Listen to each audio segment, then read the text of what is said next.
the hoes are laughing? Yep. So the audience are a bunch of hoes? Yep.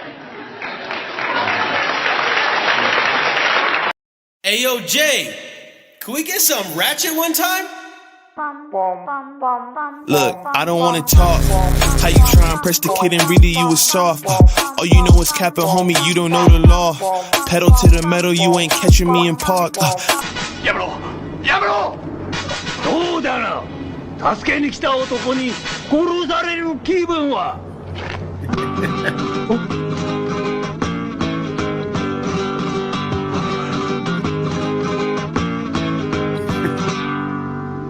鉄十字団に恨みを持つ麻薬刑事さ。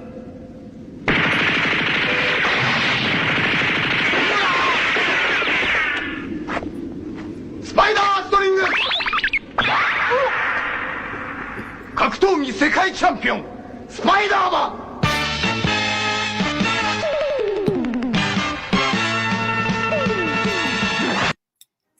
That's right, Nice. folks. That right there is without question a better directed and acted movie than Captain Marvel ever was. Like, seriously. That was a memory. There you go, folks. Little start for your MCU Bleeding Edge Friday Live there for you folks. A little Dr. Phil, a little classic of the Asian persuasion, as I like to call it. But anyways, folks, welcome to the live Friday night, March 29th, 2024. I'm trying to get ahead here, I guess. I want to get farther. What's going on, Cyber? Are you starting to get fucking true knowledge-itis? I'm assuming here. No, I think it's because of Andres. Him and his time traveling is always, screwing everything. It was up. my fault that he was late. I don't care whose fault, blah, blah, blah. Timecop is always late. He's the Timecop. Anyways. Somebody wants to kiss you, Cyber. Oh, damn. Kissing me. What the fuck? Heck yeah. Anyways. Oh, man. We do. Hey, Cyber, we do eventually we'd start getting some groupies, bruh. I guess so. That's odd. Here it is. Anyways. I'll tell you. Whoever Facebook user you are, I have good times. But anyways, so welcome to the live. Like I said, we are here March 29th, 2024 to discuss the 2013 film Pacific Rim. And, it's a great film, wonderful film. If you haven't seen it, I highly recommend you check it out. So we're going to be talking about it tonight. Okay. And so, you're like, guys are all screwing me up. Jesus Christ. Anyways, look at that shit. Facebook user, you fucked Cyber up. Yep, you did. Because props to you. I would remember who I kissed, whoever you are, but I don't recall kissing anybody from Facebook. Recently, anyways. Was it a man?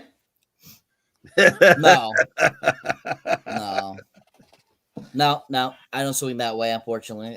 Not into that. But anyways, sir, will you remind us, alcoholic beverage drinking folks out there, what the drinking words are, so we can get the drinking game shit on point? Yes, I will do that, sir. So everyone, just shut the fuck up and listen. Anyways, so everyone is here tonight. We got Allan, of course, from the Black Lincoln Collective podcast returning. It's great to have you, Allan. Of course, we have Mr. Timecop Andres here from, of course, his wonderful solo content that he does. We have of course, Mr. Co-moderator, co-host, Mr. Jeff S. TrueKnowledge. Welcome to the party. But like I said, we're going to be talking about Pacific Rim from 2013, folks, directed by the great Guillermo del Toro. If you have not seen one of Guillermo del Toro's films, you should definitely check them out. Really great films. Guillermo, whatever. And I'm going to say how I want to, Allan. Guillermo. And, he is a great director. He did, of course, the first two Hellboys. And, I have Fangirls, apparently. Shape of Water, Pan's Labyrinth, He's directed a lot of great films over the years, lots of good stuff that I've really enjoyed. And this is one of those great films I feel that should definitely be talked about in his filmography that he's done. He stole that title from me. That Shape of Water title. He stole that from me for one of my acid trips back in the day. Okay, well, that's good to know. Good to know. Guillermo, why did you steal that from Jeff? How dare you? Anyways, so yeah, like I said, Guillermo del Toro directed this film. Came out July 12th of 2013. Just had its 10th year anniversary last year, coming up on its 11th year this July. If you're not familiar with who's in this film, we of course have Charlie Hunnam, we have Idris Elba, we have Charlie Day, Ryuko Kikuchi, and of course Ron Perlman, which I don't know how to say her last name. I really don't give a shit, but you know, I'm just telling you. Anyways, yeah. So drinking game tonight, folks. All of us on the panel are participating. Even those that don't drink alcohol, they are drinking whatever beverage of choice. But the drinking words tonight will be Pacific Rim, will be Charlie Day, Charlie Hunnam. Also, anytime you say kaiju, monster, alien, any of those will be considered a part of the drinking game, so you must take a drink. Anytime you also say either Marshall or Raleigh, those are the other two phrases that will be for tonight. And I feel that definitely out of the drinking words tonight, kaiju will be definitely our biggest one we'll be using. So I don't know. Well, you just say kaiju. Well, we haven't started the game yet, Allan. Oh. I'm explaining the terms, sir. Oh, okay. So after I finish explaining the words, then we will start participating in the drinking game, sir. Anyways, yeah, I don't know why it's echoing, sir. I have no idea, but you're not echoing anymore, sir. It was just a very fleeting thing. Yeah, so I have no idea. Very similar to my stamina sexually at times with the ladies here and there when I'm rusty. That's true. That's true. Anyways, so we're here to talk about the Great Pacific Rim. So if you're not familiar with the film, it's a sci-fi action adventure film that is just really fun. And it's just a all-around great film. Take a drink, everyone. Pacific Rim was said. Oh, take a second drink.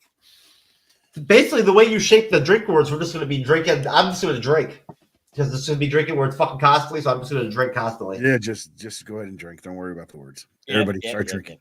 Yep. All right. So this movie was made for $180 to $200 million back in 2013. It ended up hauling in 411 at the box office. So it's actually considered a box office success. Hence why it ended up getting a sequel in 2018. And is a, I think a powerhouse film. I mean, if you got to see it in 3D, awesome. There was definitely a few parts that were really awesome in 3D. And, at the time, that was a lot of money in 2013, but don't forget how much digital effects were had to be used in this film. So, well, and the director also. Well, yeah. That's like almost coming up. That's like approaching Avengers Infinity War, Avengers Endgame level budget type status. Yeah. I mean, this movie was very,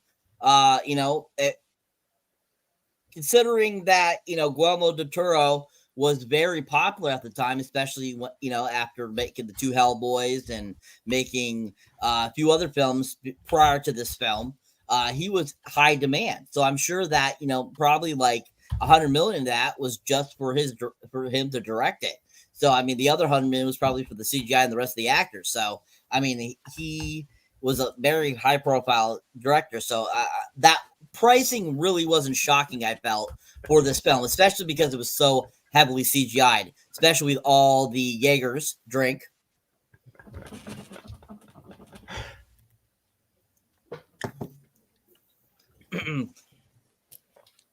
$180 remake. I think that's what the guy was talking about in the. We can do it. Bleeding Shed. We can do it. The four of us, me and Allan and you and fucking Andres, we can make it work.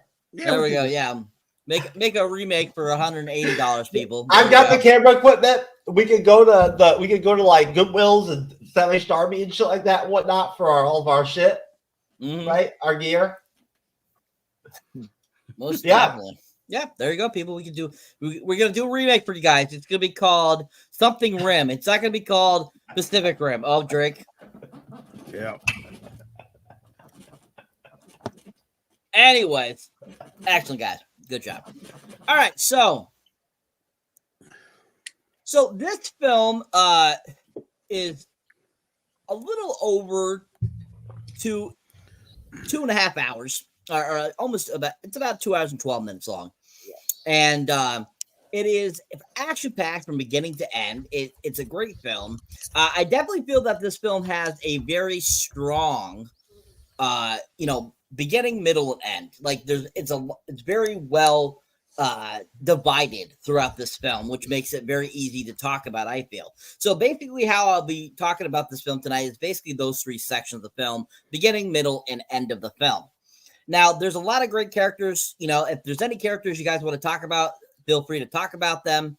I think another great character that's in this film that I haven't mentioned his name yet is Burn Gorman, that plays Dr. Newt's other sidekick that's with him in the lab. He's really awesome. Absolutely love Burn Gorman. He plays really great characters. And I think he's a really honorable mention. Really enjoyed him. Wait a minute. If I mentioned any of their names, will I have to drink? No. Oh, my bad. I mean, if you want to, I will. Well, you like to drink anyways, Al. Anyways, no. I told you, Jeff. Raleigh is one. Marshall is one. Idris Elba and Chunny Hanham. So I know. So make sure you listen, sir, or I have to reach through here and bitch slap you. You should have the daddy stick. I shouldn't have it. I don't know why I got this for myself. You should have it. Honestly, it'd be more footing. It'd be more more suitable and whatnot if you had it compared to me. I just look stupid with it. If you say so, sir. Because I'm what's called the soft dom. Yeah. Is that what it is? Yeah. Yes, sir. I'm a gentle dom. But don't you need it? Don't you need it to help fight the kangaroos? In the BDSM community, I am considered a gentle dom, but I am fucking kaiju fucking Pacific Rim level fighter and shit when it comes to fighting rubes. Kaiju. Right? I can fight kangaroos in my sleep, bitch. Yeah, you don't need the paddle to fight the roos. Okay, I got you.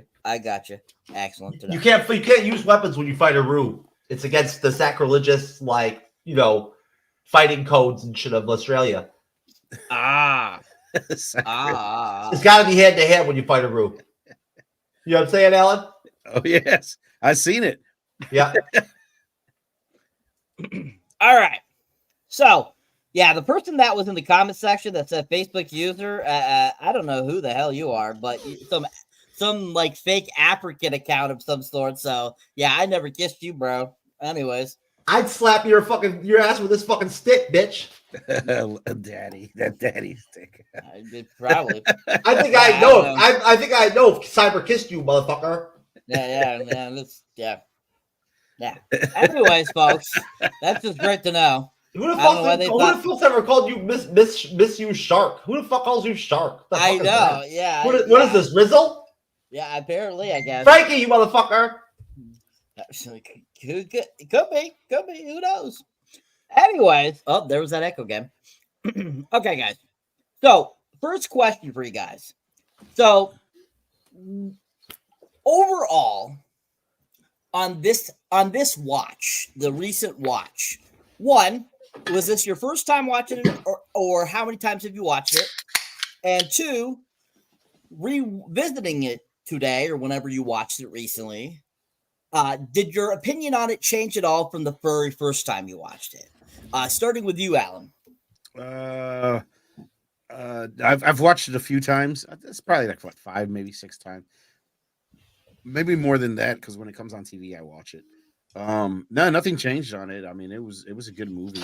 I mean, when it first came out, I mean, I knew about Guillermo del Toro, so I was like, well, shit, I'm gonna watch it because he's directing it.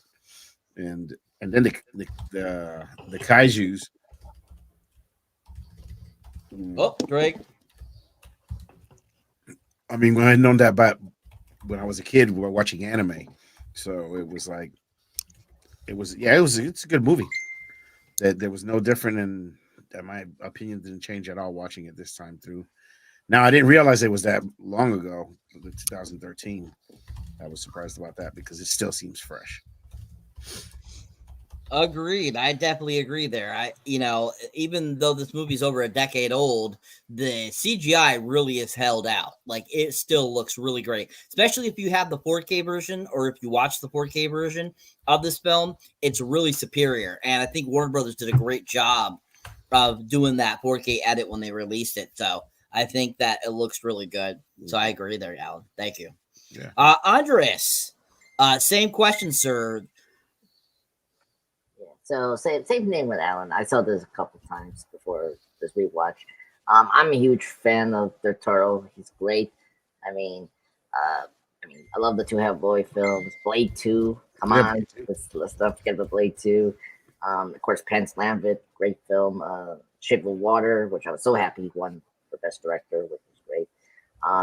The recent Pinocchio was really great, and this one was really cool. I didn't see it in theaters in 2013 because at the time I wasn't really familiar with these like anime creatures, the things that my friends were into, that were like Godzilla, level types, and I was like, oh, okay, I like Godzilla, but I wasn't into those like giant creatures, movies, and I saw the title and I was like, oh, that's the Turtle film. Let me see it, and it was amazing. Nothing has changed. I still love it. It's actually my personal favorite sci-fi film. It's high in my ranking of it. I did like a ranking of sci-fi a long time ago, and I put it in my list because it's just so beautiful. Like the turtle just oozes the love of the kaiju. Drink to that.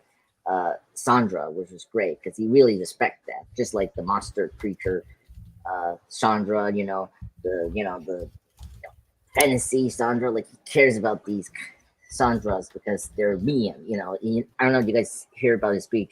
Every movie is not for kids or like that. It was everything is important. I think that's one of the things I like about this movie. Is that he really takes serious about this creature monster film in a way that Americans don't do. Like you watch the Godzilla films from the American side, they don't do what makes a creature like future really work, and that's why I enjoy about this movie the most.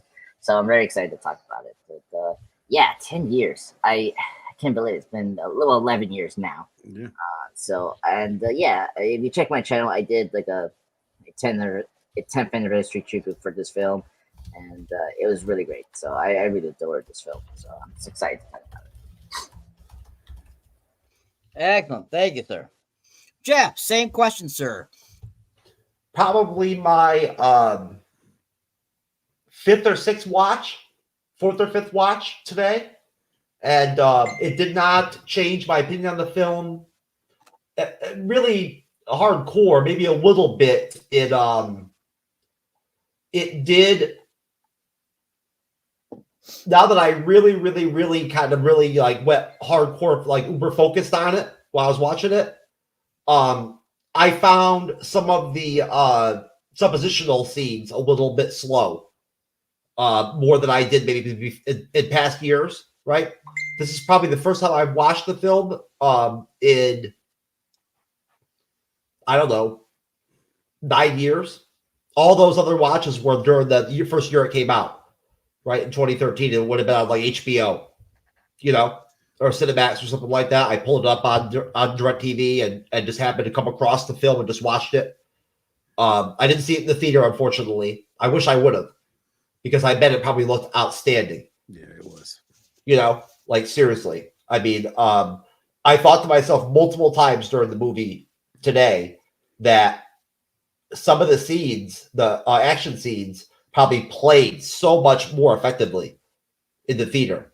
You know, I mean, not even IMAX, right? Like you saw or whatever, Cyber. Not even like, or not IMAX, but not even like, you know, with 3D or anything like that and all that. Just watching it on the big screen, I would think. Even watching it now, right, on the big screen, would really blow up what's already like such a disgusting fucking like move they did with the way they scaled with the shooting, the size of the fucking the kaijus and the Drake.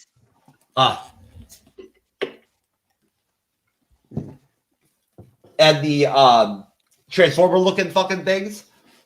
There you go. I see. That's a little Andre's cop out. No, but the way that they shot them at the scale that they shot them, to where all the shots with them, they're so huge. They shot them to be as large as they possibly could look to your own size as a human being, you know. You know, or Zool, you know, the ghost demon, the dog demon. Either way, I love that aspect of the film, and I'll pretty much leave it from there. Was there anything else but your question other than just like my thoughts on the watch? Were there any other aspects to your question besides just my thoughts on the watch and my overall thoughts from watching it? Nope, that was it, sir. Thank you. Okay, sir. Excellent job, sir. Excellent job. Giant 500 points for you tonight, sir. What a great job. You hear that, Andreas? You motherfucker. I already got 500 points, bitch. Good job. Good job, sir. Yeah, so yeah, I mean, this is probably, I probably watched this at least a dozen or more times over the years since it came out. I saw it in theaters, like I said, in July of 2013 and saw it in 3D. I wasn't originally going to see in 3D, but the showing that I came across that just happened to be in 3D, so I saw it in 3D. And I just remember being in awe and just how huge the monsters and the Jaegers were. Oh, drink twice. And just how cool they looked and just how amazing it was, and the detail at the time was just so impressive. And I've always been a big fan of giant robots kicking butt. Any movie that has to do with robots, I've always loved. And so when I saw the preview for this coming out, I remember thinking to myself, I'm like, giant robots kicking butt? I'm like, hell yeah, that's a movie for me. Because if you remember back in the late 80s, early 90s, there's a couple films that came out called Robot Jocks. And there was another one, I think it was something Wars. And both of them were basically about like giant robots that were battling each other and stuff like that. And I remember when Real Steel came out in 2011, and with Hugh Jackman, and once again, robots. I was like, yes. So, you know, anything robots, I absolutely love. So this movie was like totally like, as soon as I saw the trailer, not even 5 seconds in, I saw a giant robot. I was like, I'm there. That's my movie. And I have loved this movie ever since. Such a great movie. All right. Great job, guys. All great. All right. So basically, this movie starts off, gives you a brief explanation of what's going on. It's supposed to be, you know, current day at the time in 2013, when all of a sudden, out of nowhere, these giant alien monsters come out. Oh, double drink.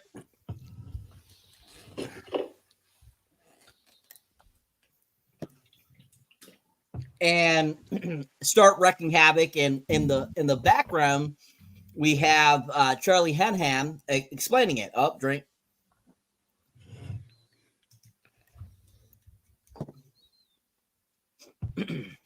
And so he basically explains that, you know, out of nowhere, all of a sudden these giant creatures came out of nowhere and started, you know, demolishing and killing and destroying cities.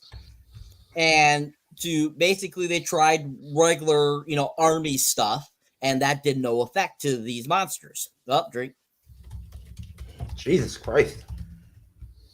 Yeah, sir, you got to make up. That's 5. And I'm going to slam that whole thing. There you go.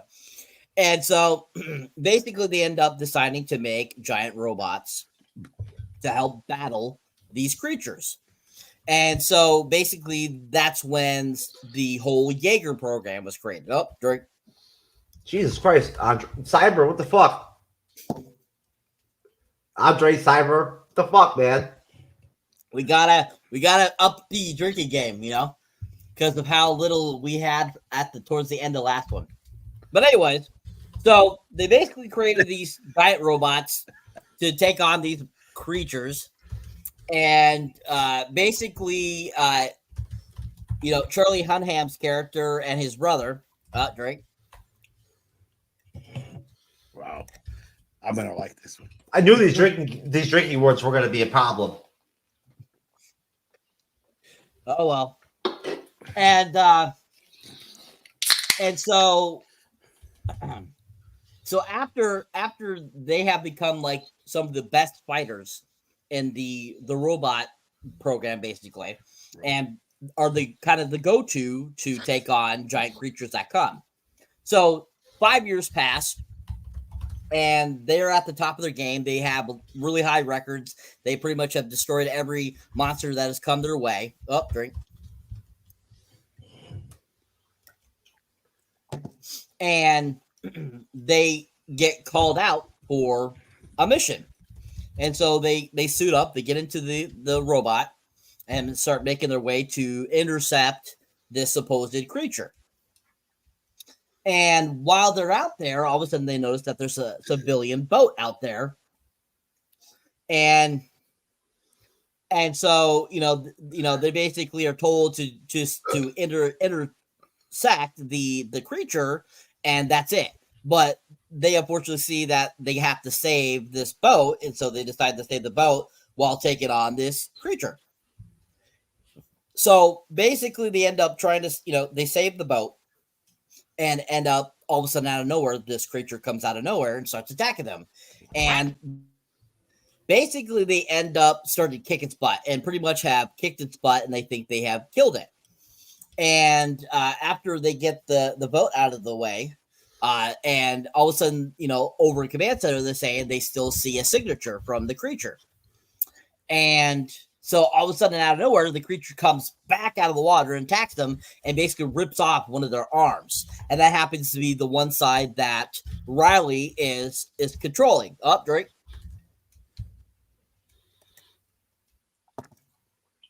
So as he's like acting in pain and stuff because he feels like his arm got ripped out because he's neurologically connected to the robot. The brother tries to use the other arm to destroy the creature. Well, unfortunately, as it's happening, the brother gets ripped out of the top of the head of the robot and gets killed. And basically, Raleigh's left there, Drake, to basically take on this thing after his brother has just been killed. And it shows the arm lighting up, and then it goes black. And so all of a sudden it goes to a shore where there's this son and father kind of searching around the beach looking for stuff. And then all of a sudden out of nowhere, out of the shadows, or out of the fog, I should say, all of a sudden a giant robot starts walking towards them. And basically it's Charlie Hunnam's character, Drake, basically controlling this Jaeger. Oh, drink again. By himself, when supposedly you have to have two people to control one of these robots. And, basically bringing it to the shore and crashing on the shore. And he comes walking out all screwed up and falls over. And the guys, the father and son are like, oh, he tells to the son, he goes like, go get help. And basically then that's when we get the great Pacific Rim shot saying the movie's here. Oh, drink. All right. So now it's another 5 years later. And basically, the head of command is trying to still get funding for his robot program because basically we're losing the fight to these creatures. The breaches keep getting more and more recent, less intervals between. And basically, they think that building these giant walls are going to help deter these creatures from breaking through and destroying cities. And so, Idris Elba, our marshal, double drink, is, basically the head of the program and trying to get this, keep the funding coming, because he has a strategy that he's come up with to try to end this war altogether. And so basically all the heads are like, we'll fund you through this time and then that's it. And this program is up. It's not doing anything. We're gonna work on these walls and that's it. So even though, he's basically told that he's not going to get any funding, he's trying to figure out the time he has left, what he can do to really do that. And he starts to kind of think of this plan. So after that, he decides to go looking for our head honcho, Mr. One Man piloting a robot guy.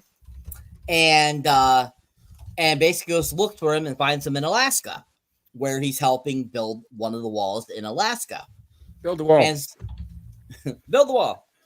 And so he ends up, finding him, talking to him, and, basically says, I need your help. I know it's been 5 years, but we got one last line of defense we want to try. And, basically we're at our wit's end and, pretty much all the robots have been destroyed. And, our main guy, he basically, didn't realize how dire the straits were. Yeah, Cyber, you're going deep up into this bitch. Yes, I am. And so basically, sometimes you got to pay extra for that. I love that. I love this movie. I want to talk about. So you got the full arm up of that cow pussy, baby. Yeah, there you go. You got it. and so basically, he makes kind of a speech to the main guy and gets him to say yes and come and help. And so they end up going to the command center over in Japan or Hong Kong, not Japan. And end up going there and he meets kind of like this, wonderful Asian girl that is kind of like a surrogate daughter to Marshall. Drink. Yeah, hot Asian chick. Oh, she's kind of an asshole. Who is Ryuko Kokichi, and Riku. I forget what her name is in the movie. I having a hard time remembering her name in the movie. Hold on, Mako. Is it Mako? Yeah, Mako. Yep. Mako Murray. So Mako, who is awesome, I think, and like Allan said, very attractive. Mm-hmm. And all the fucking chicks from Japan are fucking hot. But she's from China. I don't know. Don't listen to me. I'm about 4 beers in. She coming. Nah, she's Japanese. Yeah, she's Japanese. I think so. Yeah, I think. Yeah, with that name, yeah, that sounds like a Japanese last name. But anyways, the Chinese chicks are too dedicated to communism to be in films and shit and whatnot. Is that it? Okay. Okay. Anyways, so he meets Mako and is kind of introduced to her, and she's speaking to Marshall Drake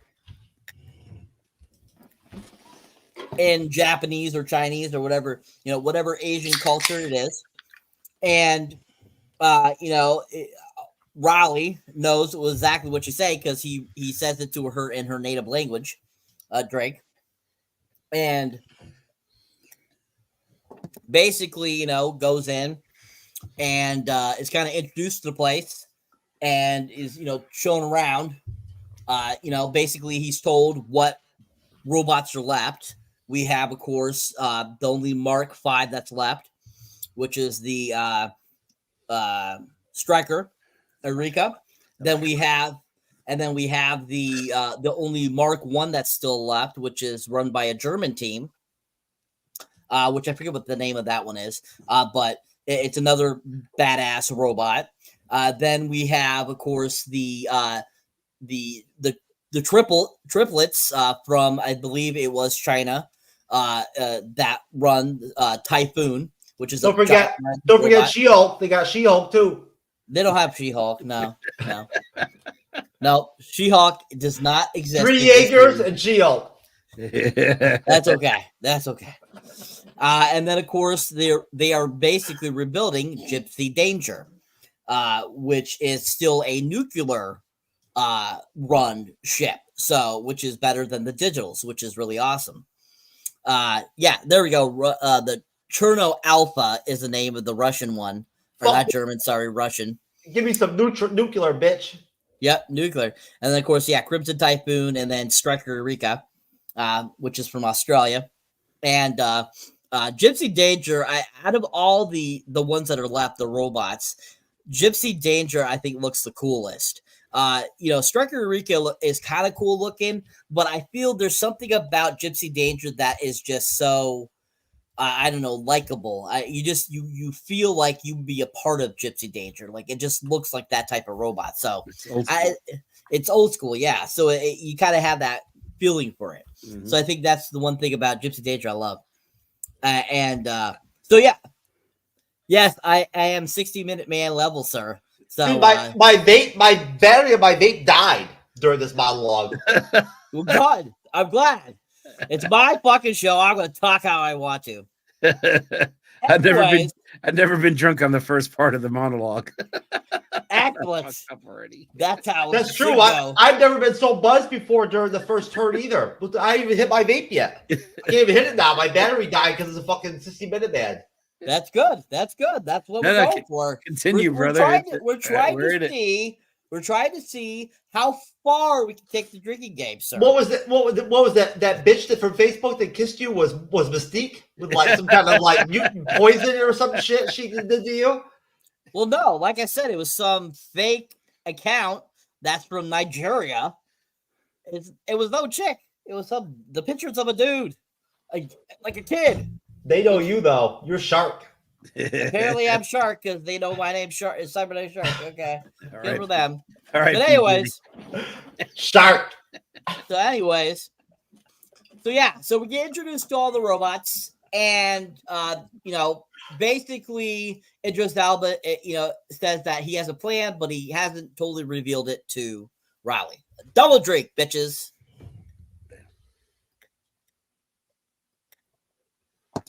So Jeff has just lost his 500 points, and now Andreas has gained 1,000 points. Sir, I am I'm on the panel, but I'm monitoring the dialogues or the from the moderation. I am area. What are you again? You're moderating. I'm on the panel, but I'm paying. Yeah, you're not a moderator. You're on the fucking panel. So shove it. Damn. Anyways, folks. Wow. All right, so we'll stop at that point there. That's the first third of the film. Hence why I said earlier that we're doing exactly. Hence why I said we're doing of the film. And then Allan just lost 3 million points, so that was very effective, Allan. You lost 3 million points off that bitch. That's how effective it was. Anyways, so first question for you guys. So what did you guys think of kind of that first third of the film leading up to Raleigh getting to the base? And what did you think about that first fight, that first giant battle that we got to saw at the beginning of the film? What did you think about the visuals? What did you think about the cinematography? And, the music in this film is fantastic. I absolutely love the score of this film. It's really well done. Absolutely love it. And so, I think that that's a good honorable mention too as well. So your guys' thoughts on that first third of the film and, go ahead and be 60-minute man if you like. It's all good. So we're going to start with you, Andres. Yes, the first true 60-minute is going up. Great. Oh man, I love this opening. It's really great.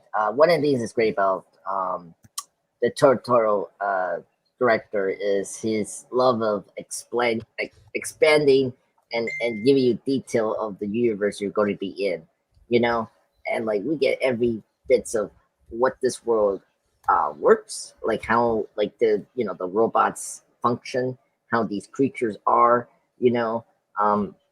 like all that is so beautiful in detail, like that opening, like just epilogue is really great, just giving us into like what's going on with the premise, which is really cool.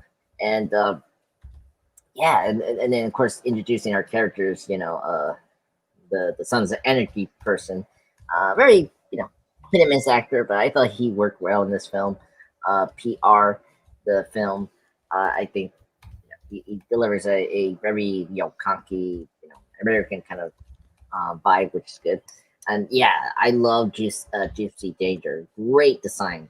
Like it's half Iron Man, half like mixed with because like the nuclear like thing. It reminds me of the arc reactor, which is something I didn't realize until today. I was like, looks like a arc reactor for Iron Man.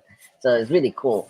That's probably why I like the Gypsy Danger, is because of that. And we get into the film. They have really cool stuff. I like the cannon. It does. That's so cool.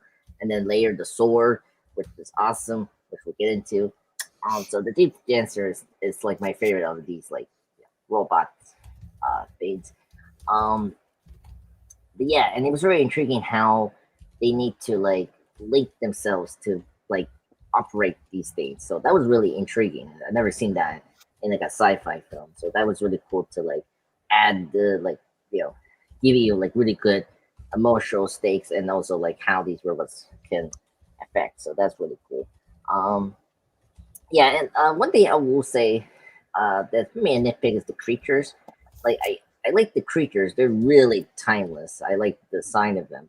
I kind of wish we kind of get some variety of these creatures, like different colors, like skin, or like a bit more. I mean, I get they're from the sea, which that was something I didn't realize in this movie. Why you gotta be all racial? Right. Oh my god. Always worry about skin color and shit, man. Excuse me. I'm talking about these creatures that are eating us. So should be some race thing with these. They have feelings too. Right? Feelings do. Did you see what they did to San Francisco, Hong Kong, and Australia? They're gonna San Francisco deserved it. Okay, so I'm happy that London or my home country is not. When San Francisco got hit, I was like, yeah, let's go. Wow, folks, I am very concerned. I think this man will doom us in the universe if he brings these creatures to life. Anyway, okay. I mean, I haven't been to San Francisco, so if something happened to you, Jeff, in that city, next time if you ever do go, make sure you eat some ice cream with Nancy. Okay, okay. There's a story there. You have to tell me. Anyway, so I was very sad. Was it Son of Anarchy guy? His brother gets eaten by one of these creatures, and then it was really cool. And I love the gag where the dad has the light detector, and like he reads it, and then the robot comes in. It's so cool. And oh man, this is where I want to bring up was it Marshall? Great character, love him. I mean, Great. Damn, I forgot about that. All right, Handel from the Thor films. He's great in this movie. I think this is his best performance. He has really great speeches, and I like the way he convinced Son of Energy to join back to fight the creatures in Hong Kong. So that was really great. And then the cinematography is really great. Hold on, let me The cinematography is by Guillermo. He's a Mexican cinematographer. Has worked with the Toro before. Why you got bad mouth Mexicans, bro? Excuse me, I'm Spanish. I'm not bad mouthing them. Are you kidding me? Oh man, I think this guy is having. Ooh, I'm partially Mexican. no way. Because of all the Mexican, that's Cyber. Because of all the Mexican bitches I banged, it like infected me. Oh Jesus! Cyber, tell me that's not. Now I'm biracial. No, that's not how. He identifies as biracial. I'm Oh, biracial. really? I'm Wakandan too. I got a little Wakandan in me. So you're bilingual. That's I what got a little slave blood, motherfucker. All right, bilingual. Tell me that another time. All right, so Mr. Bilingual here is telling me that he's Mexican. Okay, that's fine. So I use vibranium. I mean, my condoms are made out of vibranium, baby. Let's do it. I'm sorry, folks. This man has out of control now. Well, he's already out of control. He's lying. He doesn't use condoms. Yeah, he doesn't use that. Anyway, so anyway, I do occasionally, sir. Shh, don't tell anybody. Once in a while. Oh, okay, okay. Anyway, so the cinematography is great. I mean, he did Hellboy 2, The Golden Army, which was great, beautiful film to look at. So this one was really great. I mean, one thing that this movie does smart is the CGI. It's good that they put it during the rain because it makes the creatures and the robots look realistic in the environments. Because when you show it in just like a sunny day or like nothing, like water or like type of weather, it just looks fake. So it was good that the Toro and the special effects people put these beings in these kind of rainy environments so that it looks like good and realistic, and that's why it aged so well. And that first fight, it's amazing. I mean, like you do, like what I like about the Toro is that you feel the weight of the robot when that robot goes down and get the boat. It feels real, and like you feel like that's something I can see happen. And that's one thing I really appreciate. You can see that it looks so like impactful, and the creature is just massive. You see them attacking the robot. It's just incredible. It just oozes just detail and just gives you this real and not too fake, like in certain films, like maybe the Transformer films. Well, the Transformers films are really great. I mean, the special effects there are still great today.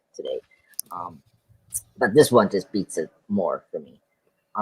Yeah, and then again to Hong Kong, we see the other characters. The two scientists are very funny. I mean, Always Sunny in Philadelphia. He's a great comedian scientist. I just love him. Like he's like proper, but then he has these tattoos of the creatures. That was funny.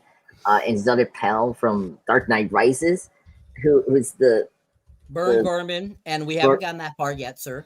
Oh, okay. Well, he doesn't care. He doesn't fucking care. I don't care.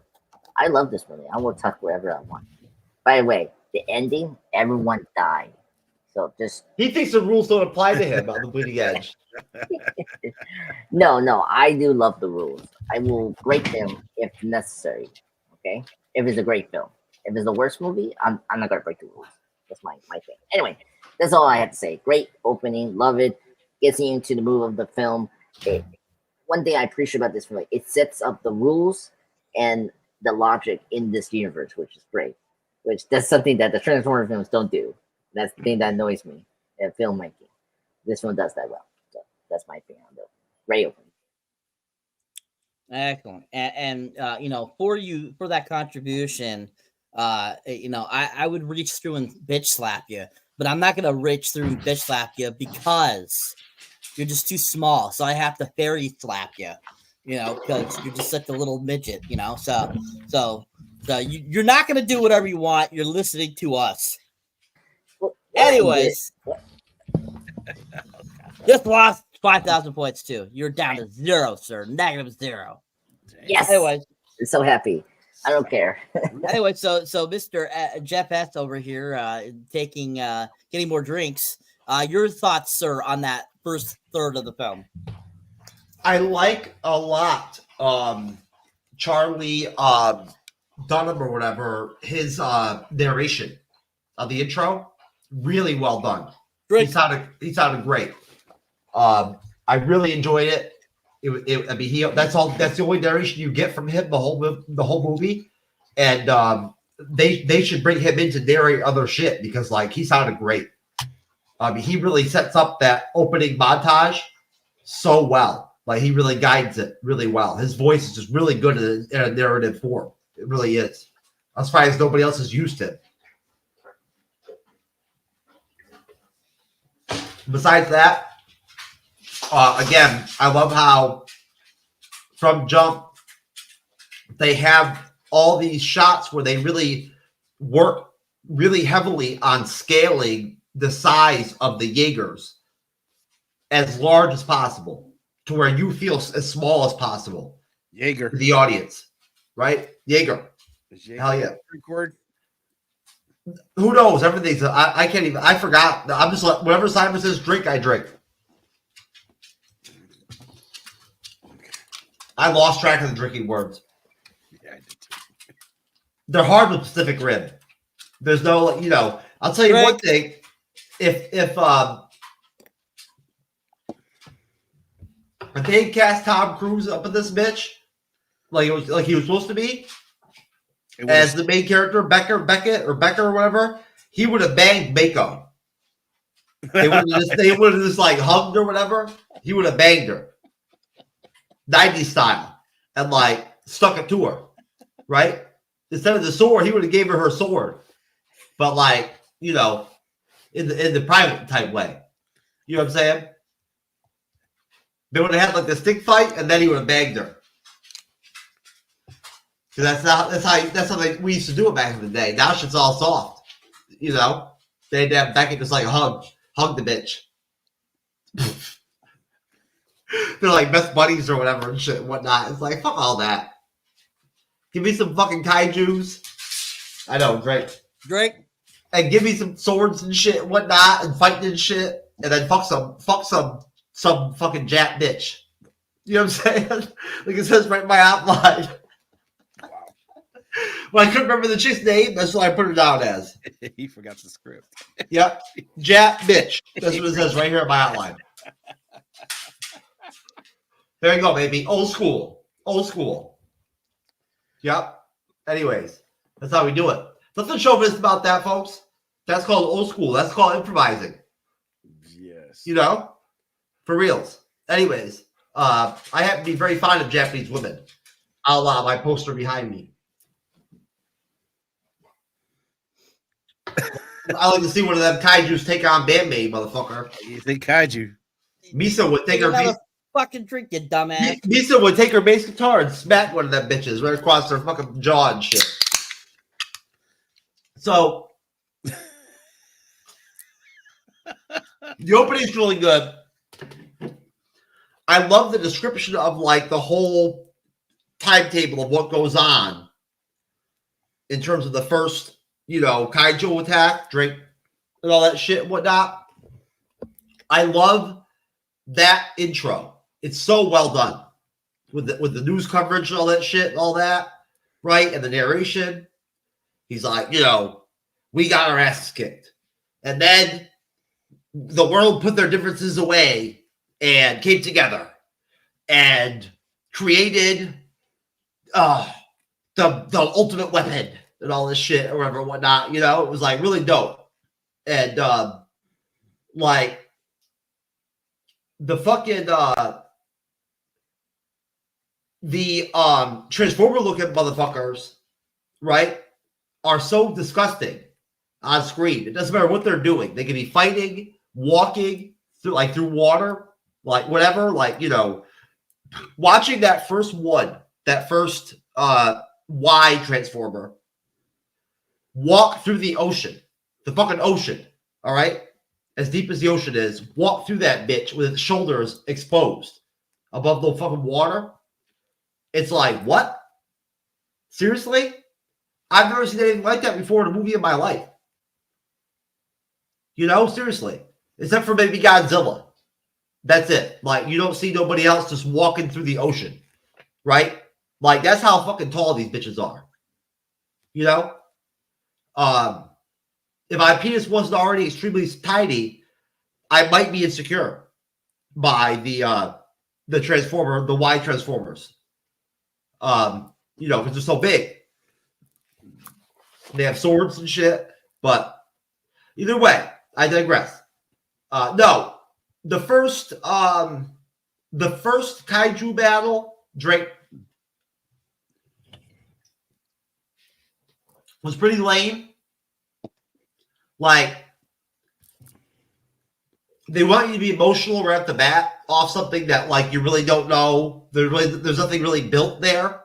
You know, they don't really explain in-depthly enough and whatnot the whole, like, drifting thing or whatever the fuck it's called, to where you could really be emotionally impacted by that defeat in the beginning. It's kind of whatever. But, how far are we going here? To when Hunnam gets to the command center and is shown all the Jaegers that are left. Okay, we'll get into our off then. All right. So the whole shit where also he's like built the wall and all that shit and whatnot, and like they shut down the program, right? Because they're gonna build this big wall is the stupidest shit ever. Like, motherfucker, it took fucking Transformer sized fucking shits and whatnot, everything to fight these bitches when they were like category 3 or 2 or whatever. Now you've got category fucking 3 and shit, motherfuckers coming at you, right?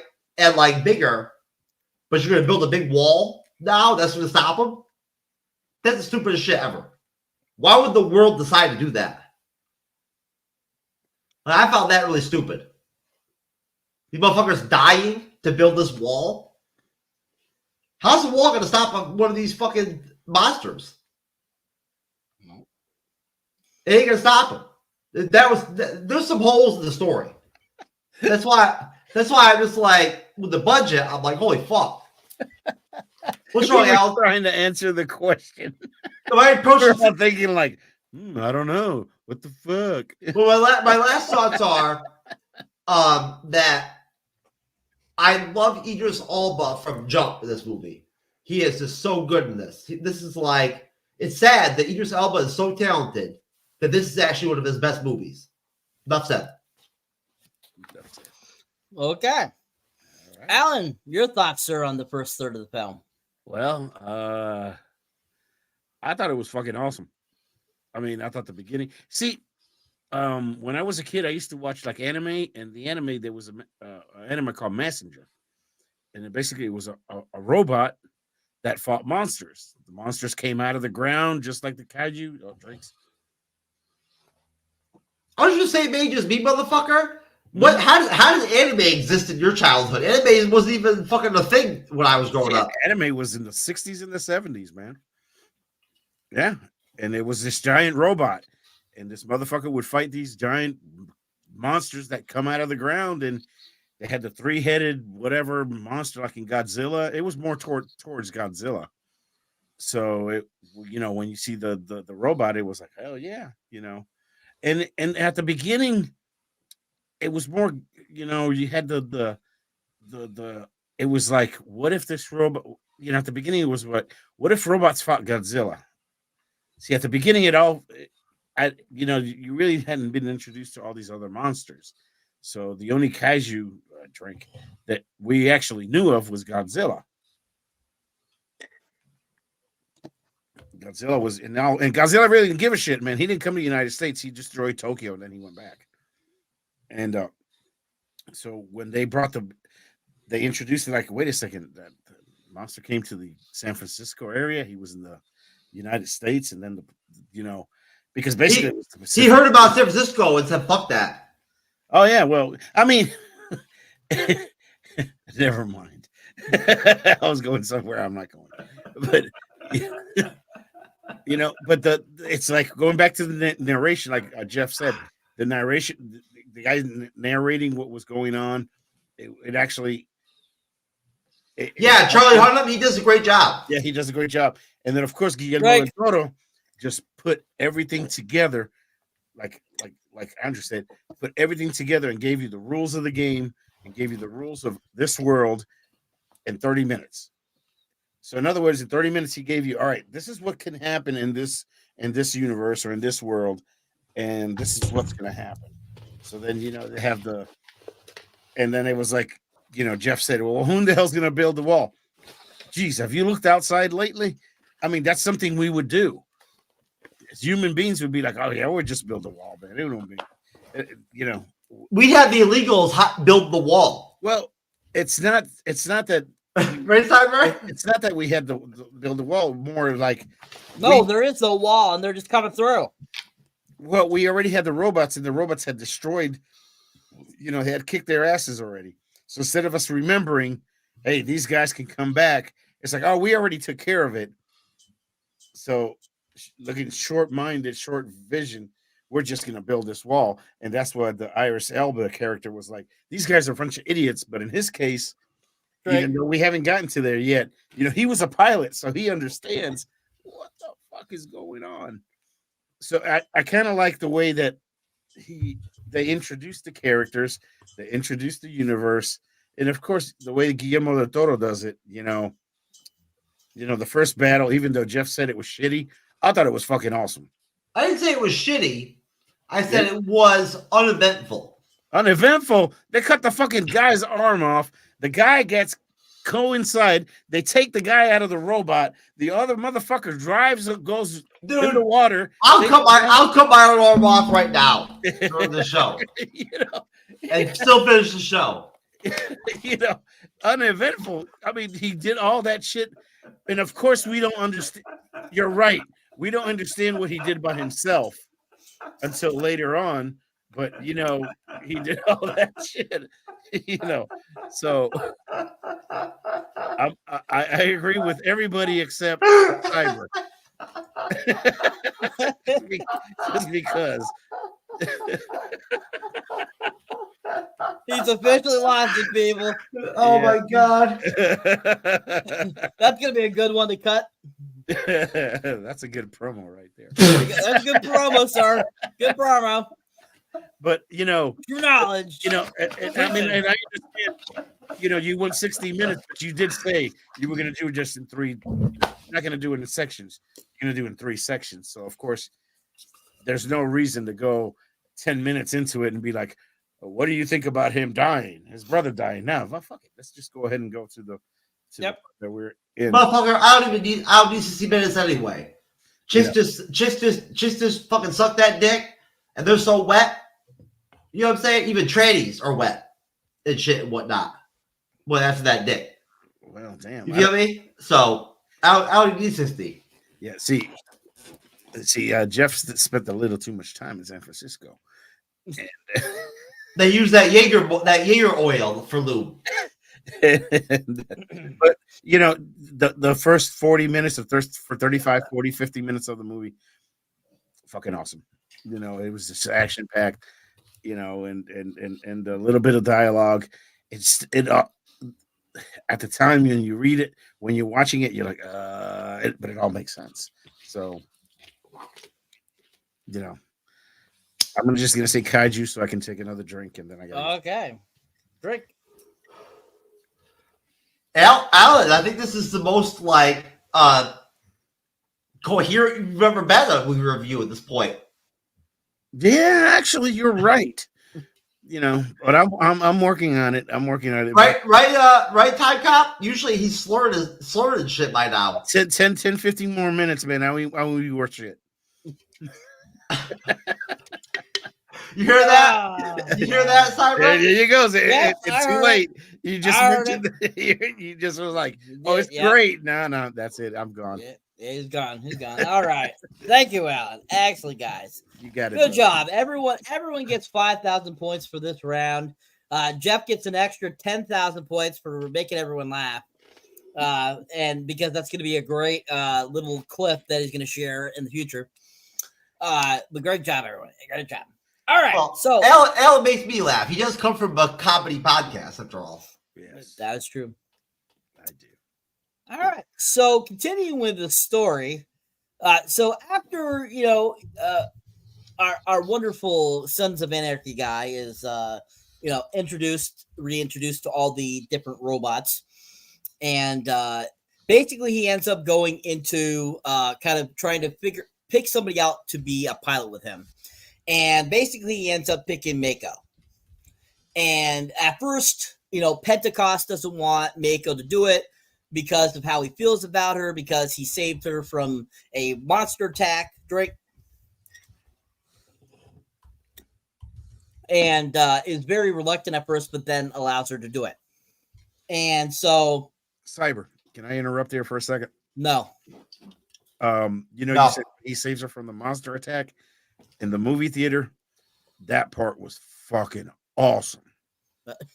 That part was like, you were talking about in the movie theater. Yeah, that the background and with her just sitting there and all that.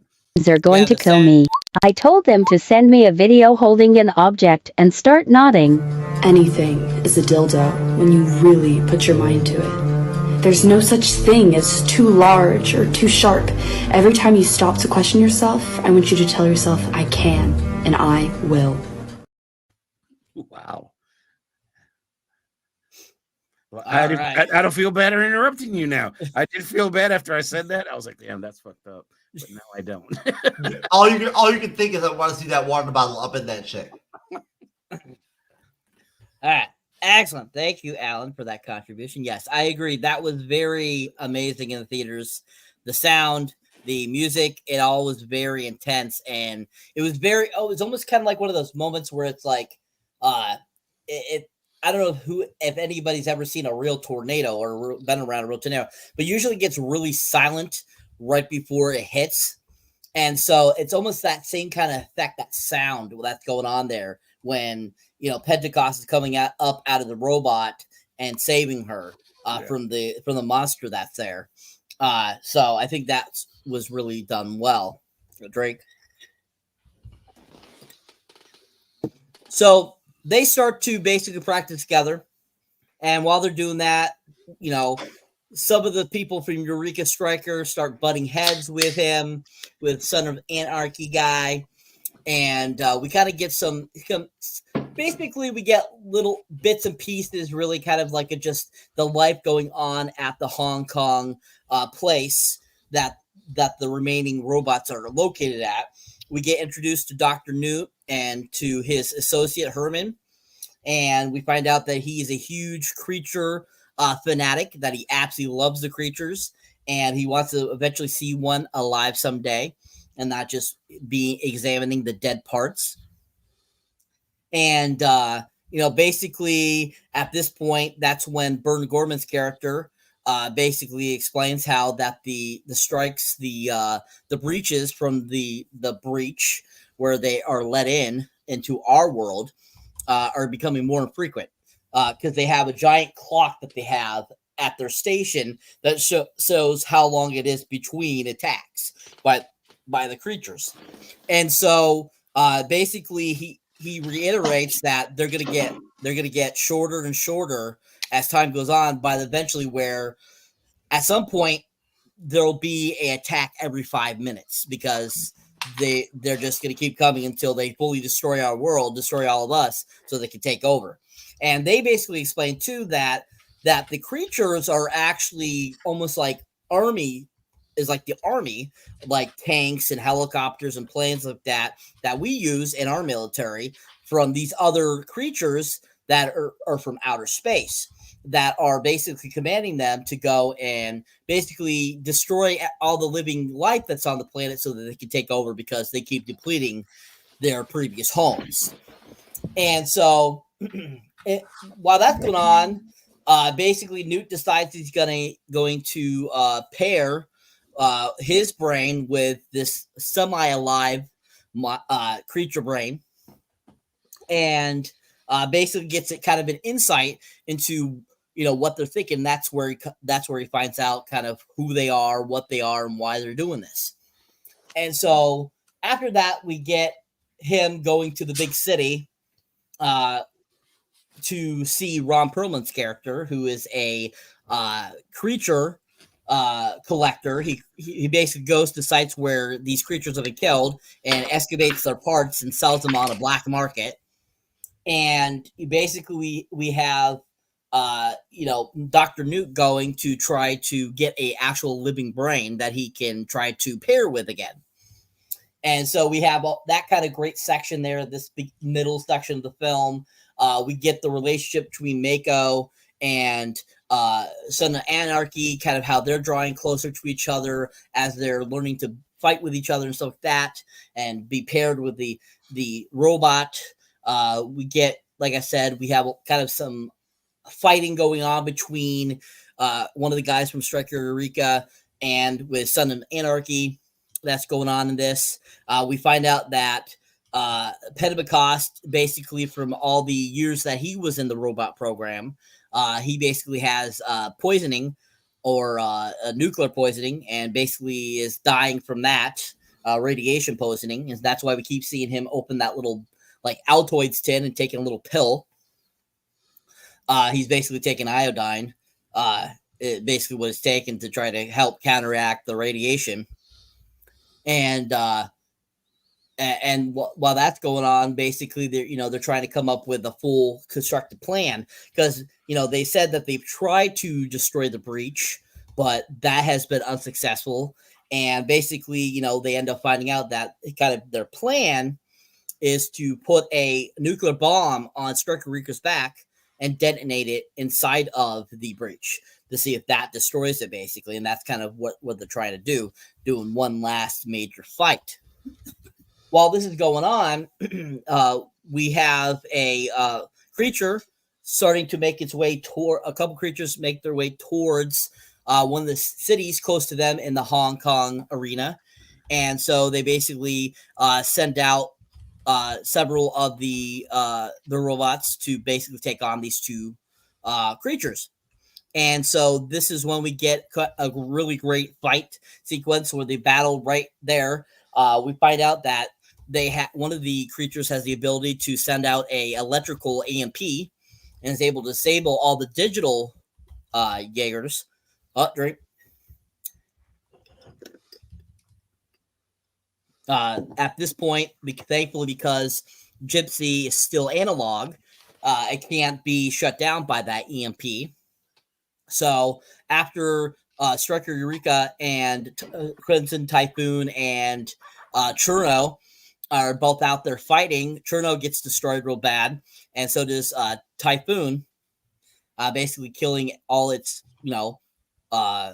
pilots. And the result, Striker Eureka thankfully isn't destroyed, but is disabled by the EMP.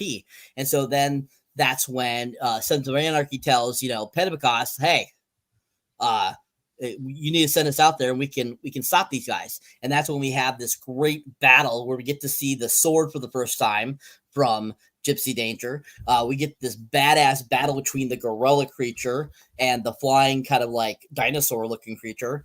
And we get to see basically them destroy that gorilla one by pretty much blowing off one of its arms and then and shooting its cavity all the way out. And then basically using that sword to slice in half the dinosaur flying like pterodactyl creature that we see. And basically they end up falling back to the earth because the creature took them up into the air, and basically they survive.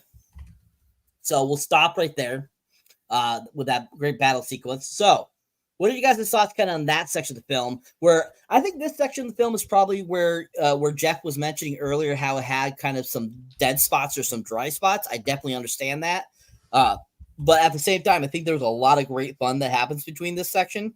So what are you guys' thoughts on this section and your thought on that really great battle with the two creatures that were so cool looking? We'll start with you, Allan, this time. All right. Yeah, Jeff was right. At that part, yeah, it's kind of the dialogue, because you go from the fights to this, but it all makes, it all falls into place. It explains, that Elba's character, he's dying. It explains how he found the girl. Idris, sir. Idris, Guillermo.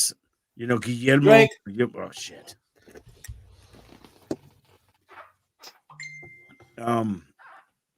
It explains all that you know, all the parts that have to fall into place. But you know, I'm going to go straight to the battle, man. The battle was awesome. I mean, you know, they're just coming out of the ocean, and then the way they showed it was, you know, they had the clock. So then it was like, you know, it could happen every 5 minutes, and you start thinking, juice every 5 minutes, man. There's no way they can keep up with that. I mean, not with. Ooh, it seems like your boy's after you again, Cyber. No, new person. Oh, okay. But you know, it goes back to the way the movie is structured. I mean, they did a good job on it. They go from storyline to storyline to storyline, and then the battle. You know, like when I watched it in the theater, it was like the surround sound and the way you can hear the screams in the background, and you know the just the small little detail of the people and you know, it explains more about the robots itself. You know, the way the neuron thing works, that they can actually not only through the controller with their mind, they can see each other's thoughts. So, you know, they have a lot to do. It has a lot to do with that, and explains more on the son of Anakin guy, his thoughts of what he went through, and then explains hers. And then he has the deal with the other dude. He don't like the other dude, but that's just Hollywood there. But yeah, it's stereotypical. The dude doesn't like you. Yeah. Whatever. You know, yeah, I've got to fight. Yeah, exactly. Yeah, I got to take you out. You know, fuck you, whatever. But I thought the sequence on it was good. I mean, when it comes to the movie itself, it probably was the weakest part of the movie. Is that section that you talked about there until it gets to the battle. When it gets to the battle, then it all changes. But besides that, it you know, yeah, that's it. Excellent. Thank you, sir. Awesome. And I just want to throw out there before we move on to the next person, everyone that last round got 10 million points for their contributions because they were all so amazing. So I just want to let everyone know they're all even right now, and that it could go in any direction now. Just keep that in mind. But anyways, I'll win.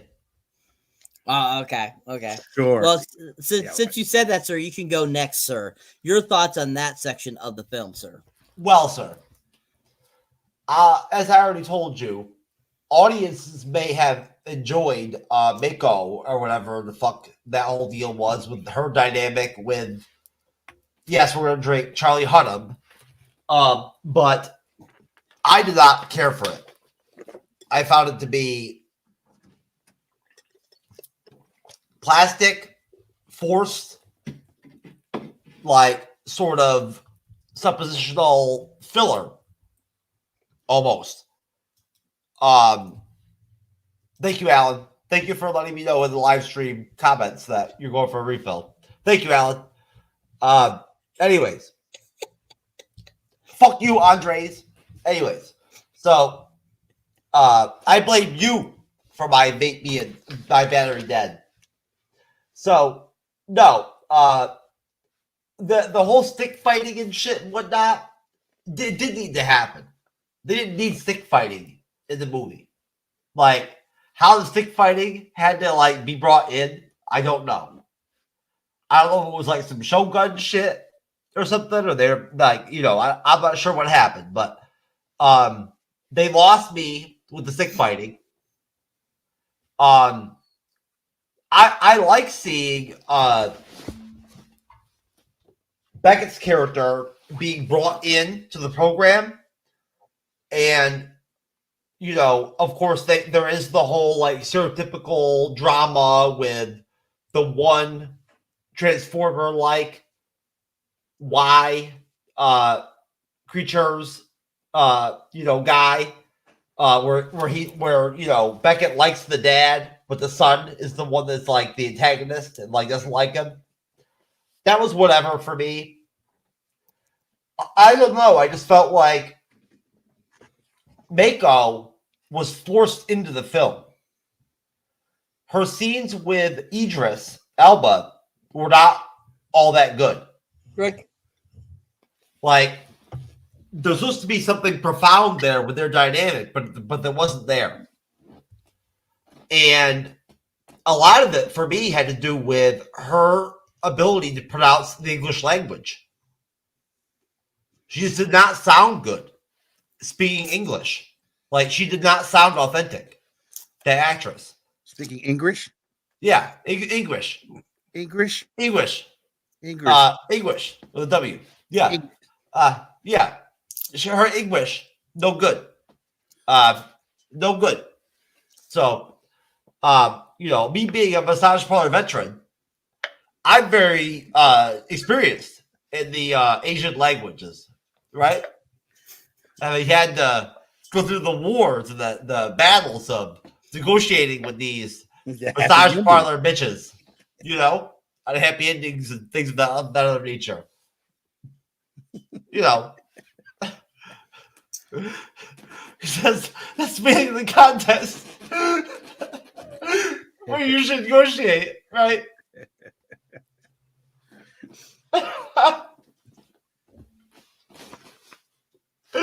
Anyways.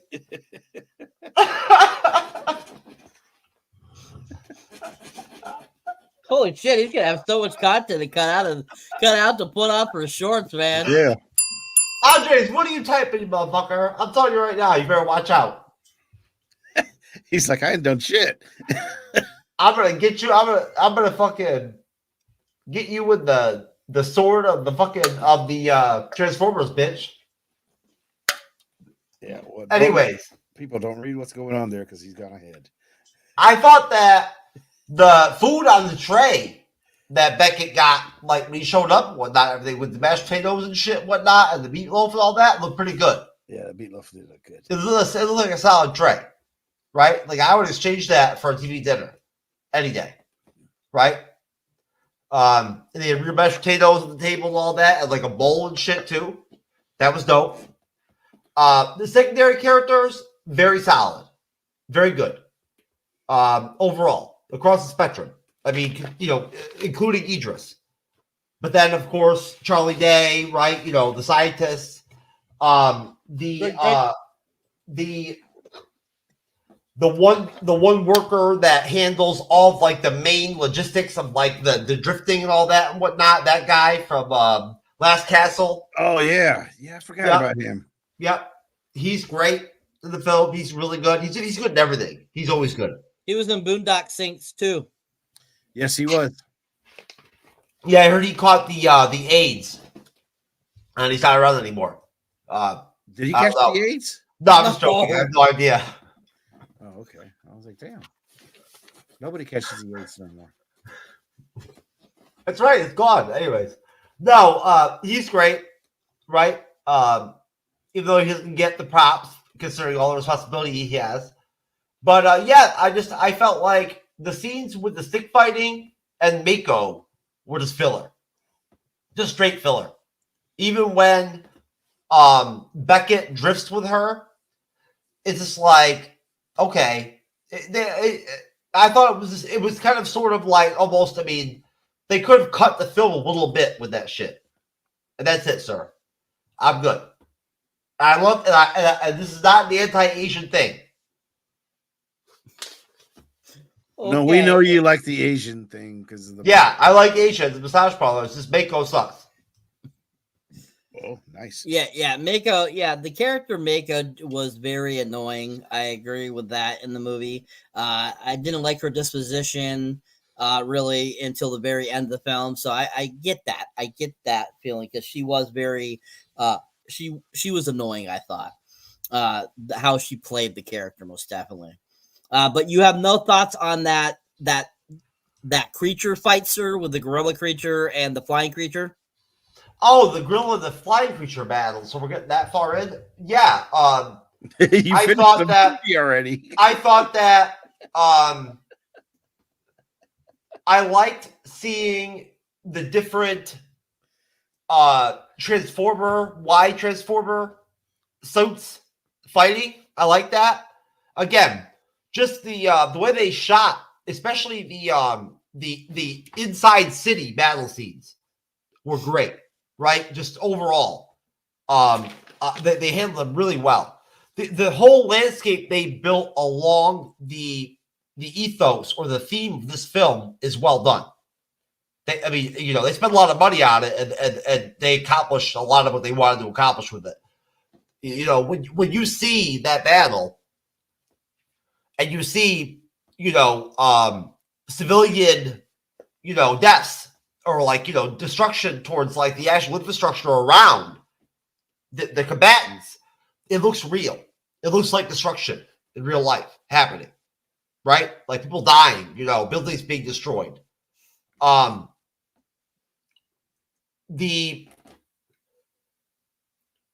The power and the size of the Jaegers, Drake.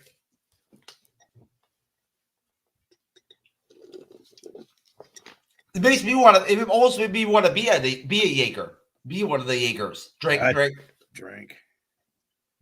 Wait, did you say you wanted to be a Jaeger? Except I'm not sharing my shit though with nobody. I do that shit on my own. I don't like other dudes around me with pussy. I just rock it solo, so I would drift alone.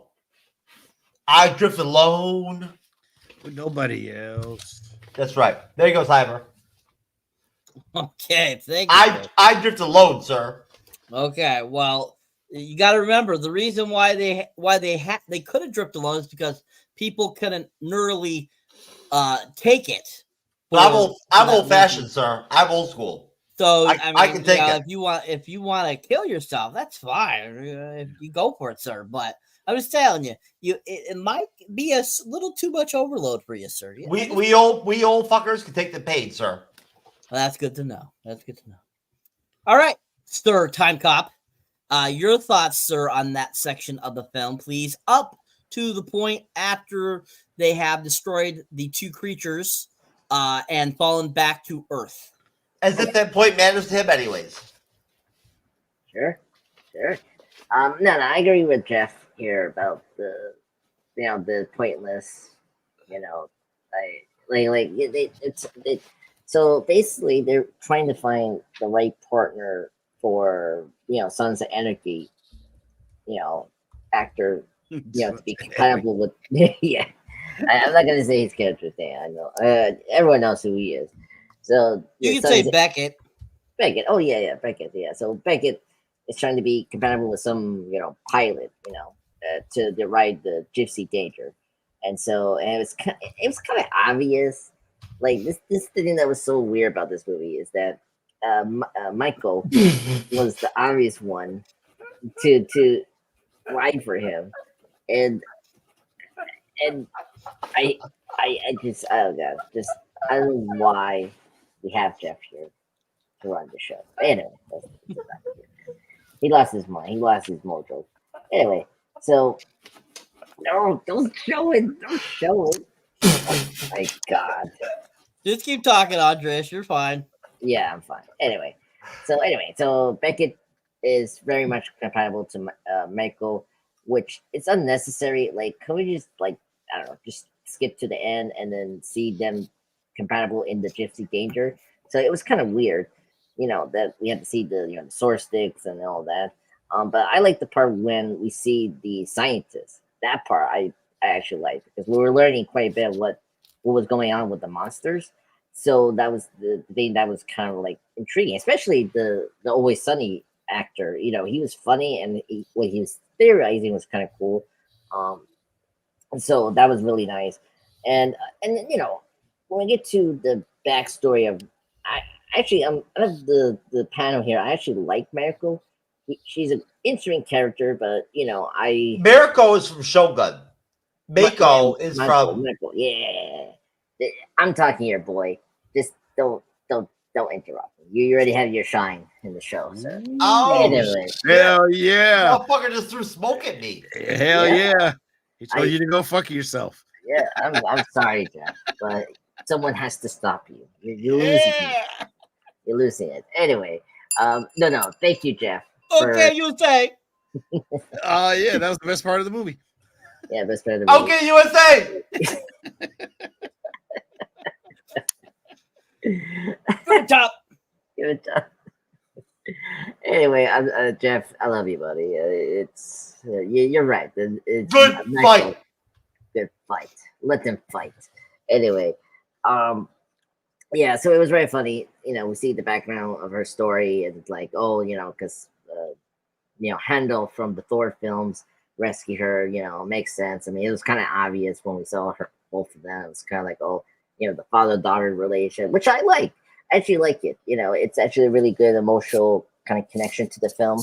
Like, I like the emotional stuff. It's not at your face. It's like it's kind of there.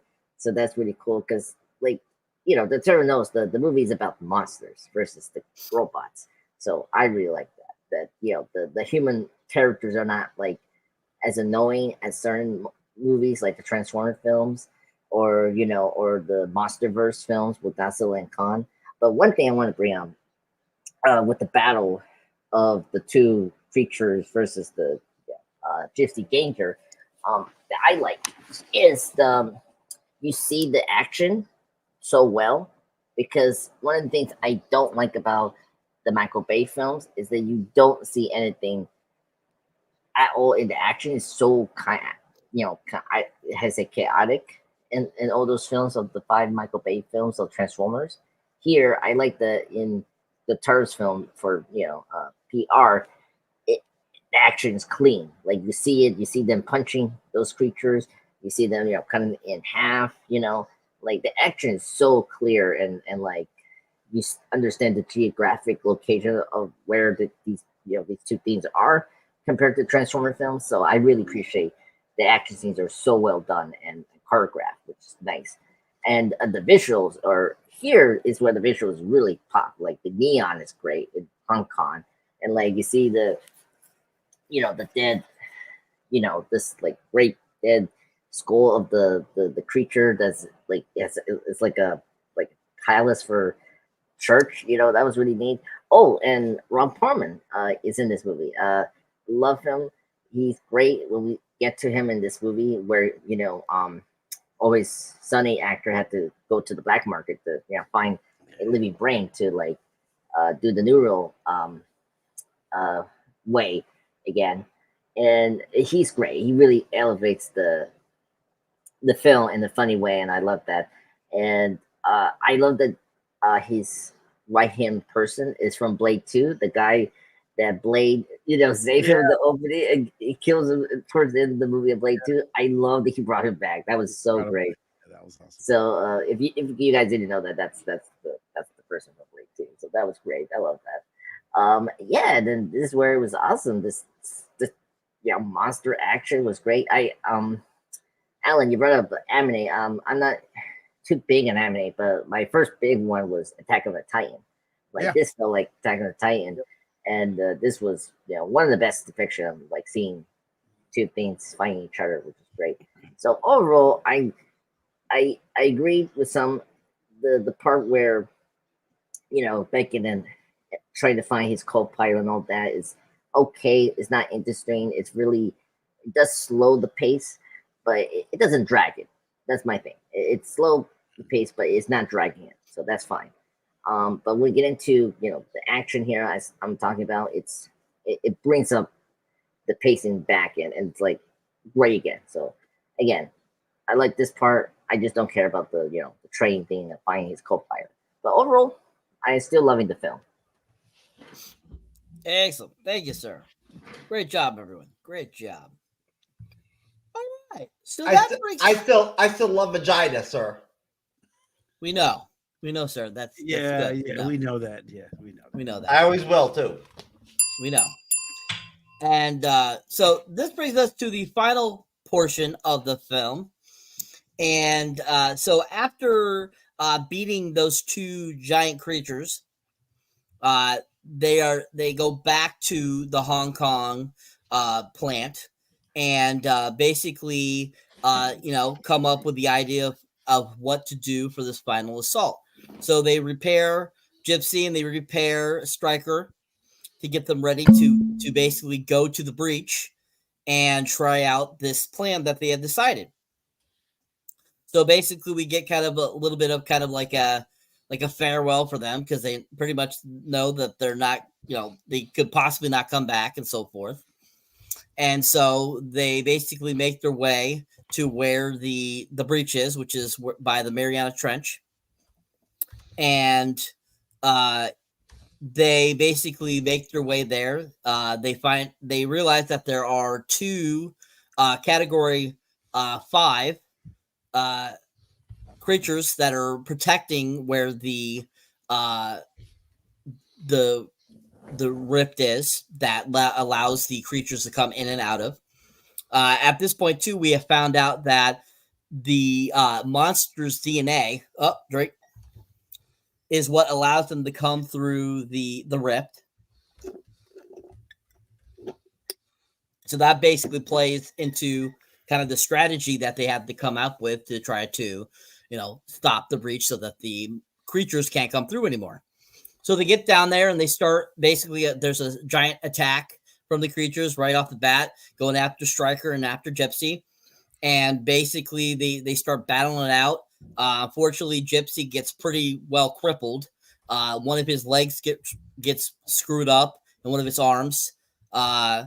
And piloting Stryker is Herc and Pentecost, because the son of Herc was injured in the last battle, so he stayed back. And so as they're battling this stuff and they're trying to figure things out, they decide to sacrifice themselves, and that Gypsy should use their core reactor, their atomic reactor, to basically somehow get through the rift and blow it up from there within. So they basically kill themselves, and that helps destroy one of the creatures. One of the other one gets kind of messed up, and Gypsy's able to run a sword through it and grab a hold of it and make its way through the breach. When they get down to the breach, they're taken to where these creatures are coming through, and they find out that there's all these other living creatures over there that are trying to come over and take over our world. And so as they're kind of falling into this endless area, that's when Beckett has Mako get out, because he knows what he has to do basically is to start the core meltdown so that it explodes.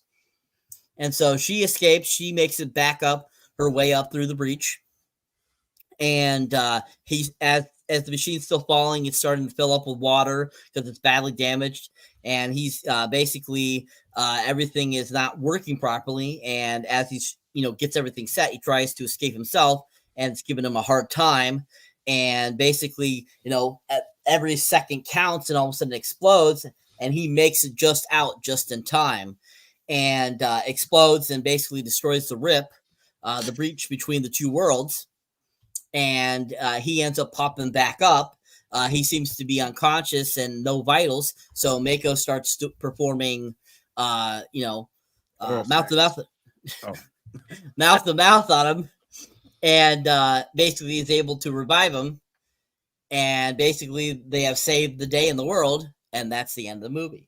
Sorry, I was performing mouth to mouth on some dude.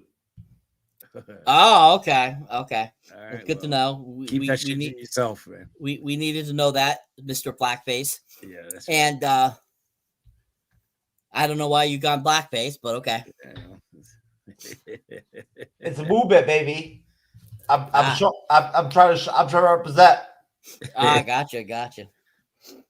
All right, so folks, so what we'll do is give your thoughts on the last part of the film, and then give your overall thoughts of the whole movie, and your thoughts on that, and then from there we'll go to ratings. So start with you, Mr. True Knowledge, Jeff S. Yeah. Well, my thoughts are, I'm giving Cyber a 10 out of 10 for his moderation for the evening. Well, we're not doing that. We haven't even finished yet, but I'm giving him a 10 for 10 for moderation. Andre's pop culture guy. You get a 7 out of 10 so far in the panel, to be honest with you. Your sword is not sharp, sir, very sharp, sir. You should seriously sharpen your sword. Allan from the Blessing Collective comedy podcast, sir, you are not hammered enough. You should continue drinking and let's get after it. Oh hell yeah, I can do that. You're way below your usual like drunkenness level. Usually you're fucking like blackout drunk. Usually I'm fucked up, but usually you're like wasted. Time it was so bad, man. I was like, I can't do that again. We were relying on your wasted Allan version. Or Cyber last time. Just can't do that to Cyber, but I will. Here we go, Cyber. Oh, you're going to do it to me? Thank you. I appreciate that. Your thoughts on the movie, sir, and overall thoughts on the movie. My thoughts are that beyond the Mako, Beckett or whatever, Becker or whatever the fuck it is, relationship bullshit, movie pushes forward. And again, as Andre's already mentioned, there are other layers to the film that make it entertaining, and they are the scientists, right, that are well cast, the secondary characters with the program, the Transformer Y program, which I'm going to call my penis that after the show. That's my new name for it, Transformer Y. But either way,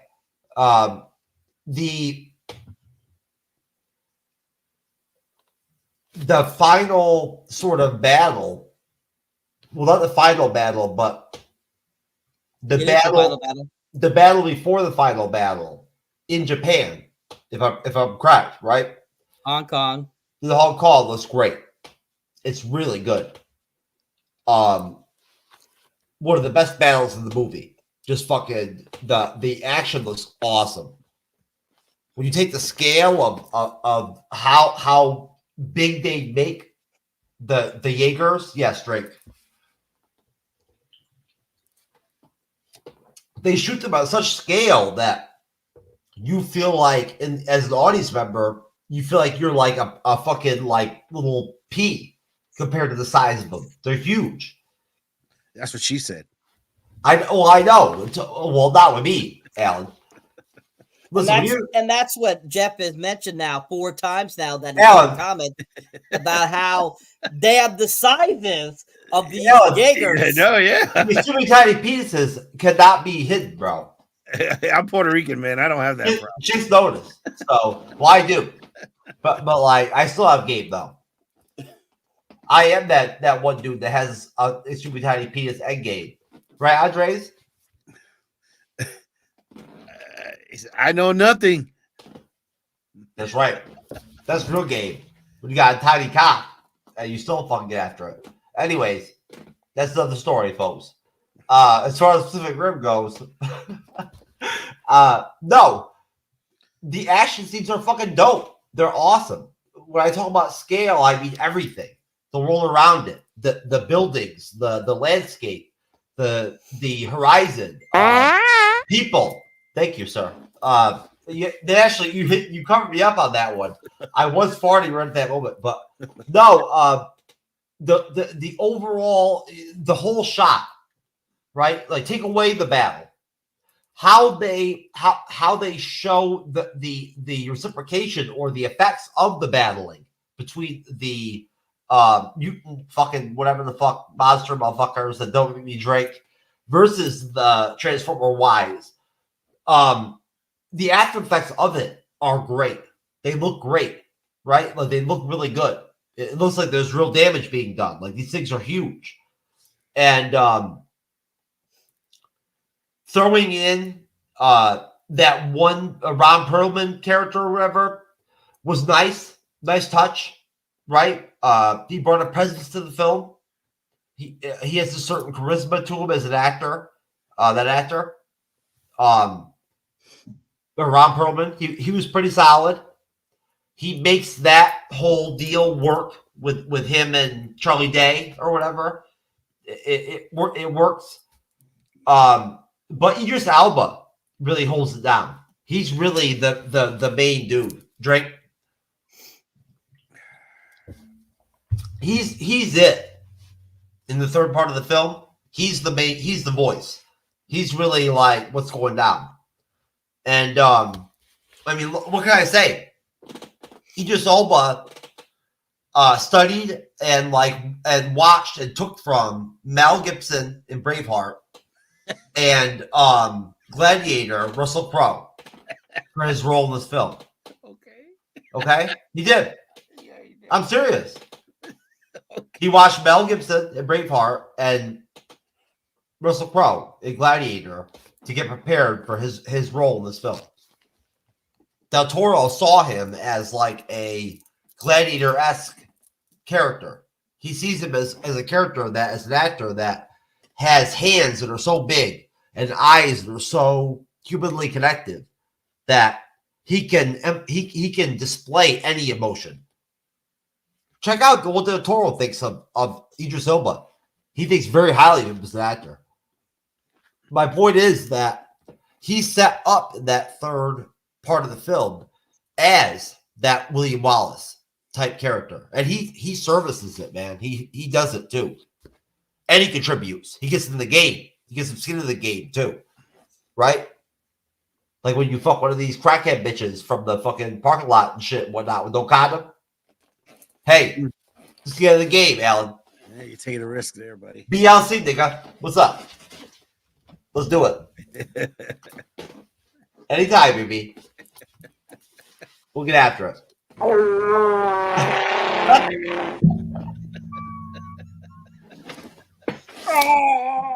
Joey. That's Chewbacca, man.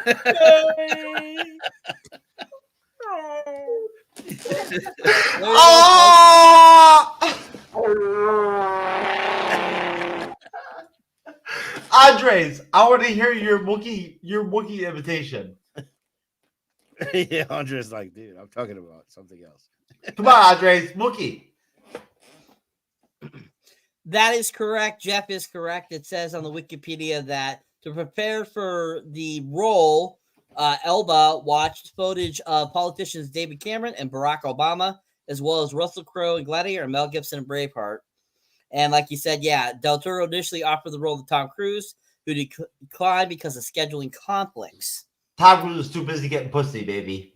So, yeah, there you go, folks. So, that is correct. Well, see, I was thinking, when he said Mel Gibson, I was thinking not Braveheart. I was thinking Lethal Weapon. So I was thinking, boop, boop, boop, boop. You know, I was like, no. Maybe Tom Cruise was blowing dudes. Who knows, man? Yeah. There you go.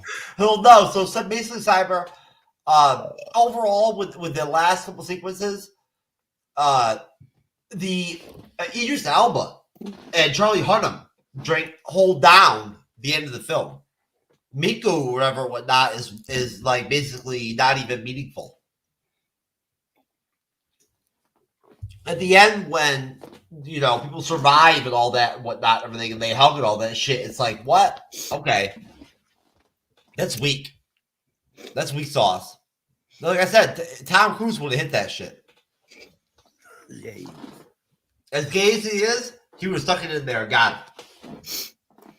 Yeah, you guys, if you haven't seen the sequel, you'll love what Jeff personally probably like what happens to Mako in the second film. Yeah, he would. As long as she is banged. Well, she gets banged, all right. Yep. Somebody needs to drop that Lonzo up in there. All right, thank you, Jeff. Andres, that's right, baby. Let's do it. I love it. Okay, what to say? Your thoughts on the final portion of the film, sir? Okay, what to say, Andre? Let's do it. Yeah. No, thank you. I am a Latino person, and I stick with my culture and origins. Not American. No offense. Anyway. Oh, so you're not American anymore? That's okay. I still love you, brother. Let's do it. Yeah, let's do this. Okay, sir. Okay. Calm down. I know you're happy. I'm happy for you. You're a Wookiee now, apparently. So that's fine. He is a Wookiee. He is a Wookiee. I never realized that until now. I was like, he does exhibit Wookiee. If I banged the Wookiee, I think I would know it. Okay, let Andres say thoughts on the finale of the film and overall thoughts, please. Thank you. Yeah, Jeff. What's the matter with you? It's my turn. Shut up. Anyway. You took advantage of me. I was just trying to make a friend. Hey, I'm trying to help you. You have a problem right now. Okay, you were saying. Anyway, Let's do it. So, final act is amazing. It's awesome. That's what we're here for. Monsters versus robots, which is great. It's amazing. I was so happy that we kill off that Australian douchebag. I mean, like, I was very happy. The dad survived, but I wasn't happy. Well, I was happy. What dad? There was a dad? Yeah, the Australian. Yeah, the dad. Yeah, he was the the duo that did Gypsy, that did Eureka Striker. They were father and son. Actually, that was my mistake. I'm sorry. A mistake, yeah. Yeah, so those Australian dudes were father and son. And I was like, look, I actually like the Australian dad. He was actually the best character after Handoff from the Thor films. I thought he was really great. He actually respected Beckett about his brother's death. So I really enjoyed that. I was very happy he didn't die. Me too. And, so I thought I was very happy. His son was just so annoying, he was like so rude, and I was very happy that Beckett beat him up a little bit, because he was such a jerk. And like I don't want any father to lose their sons, but I was kind of happy he died. I was like, I don't want you. So when he was gonna die with Handoff, I was like, oh yeah, thank goodness, I don't want him. But anyway, but I was very sad that Handoff died. To sacrifice, having Gypsy Danger get the DEA of the monster, get into the portal. So so I was very sad that he died.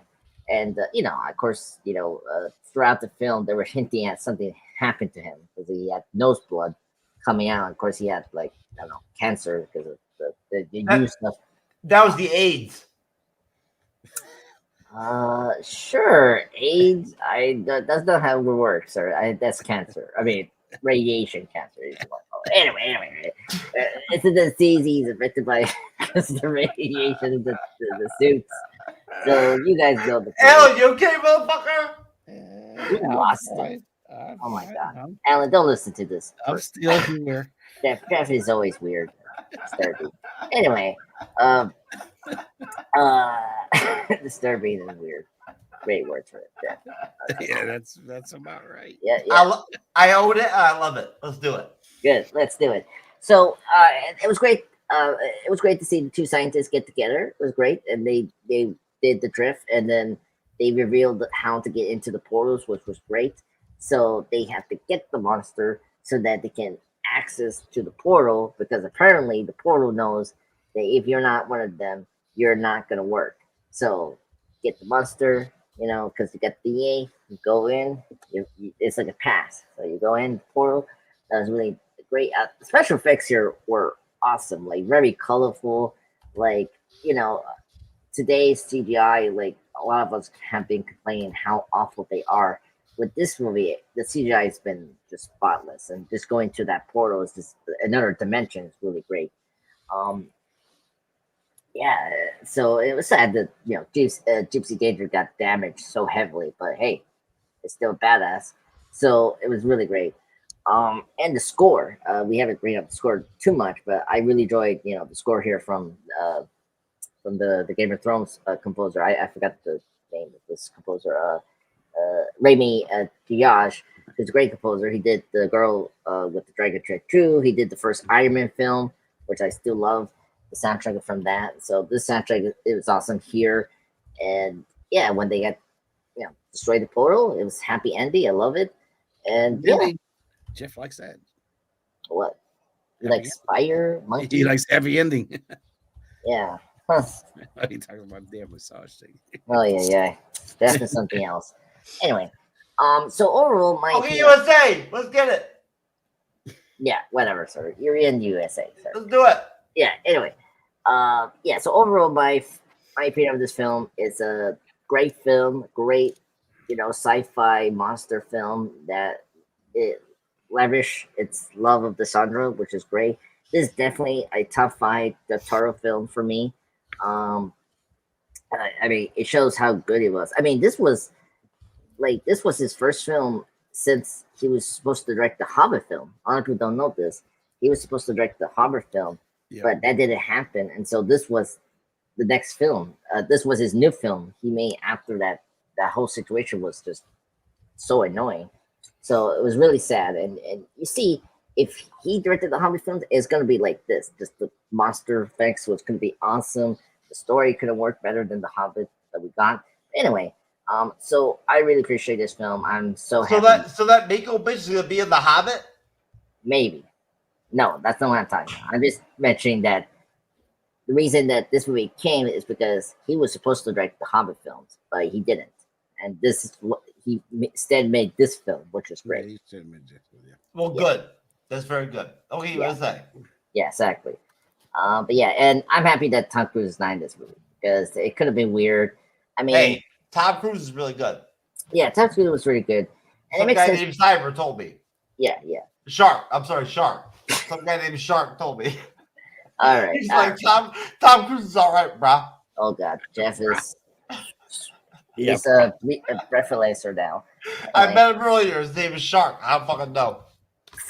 Oh, my God. Poor Cyber. Anyway, it was good that Tom Cruise didn't take the role. I mean, he had this movie, Oblivion, that was in 2013, and then Age of Tomorrow was coming out the next year, 2014. Oh, Oblivion is a good movie. Yeah, so I think it was a good choice he did pick this movie. I watched that. That was my go-to-sleep movie for a while there. Oblivion, I watched that for like a month or two.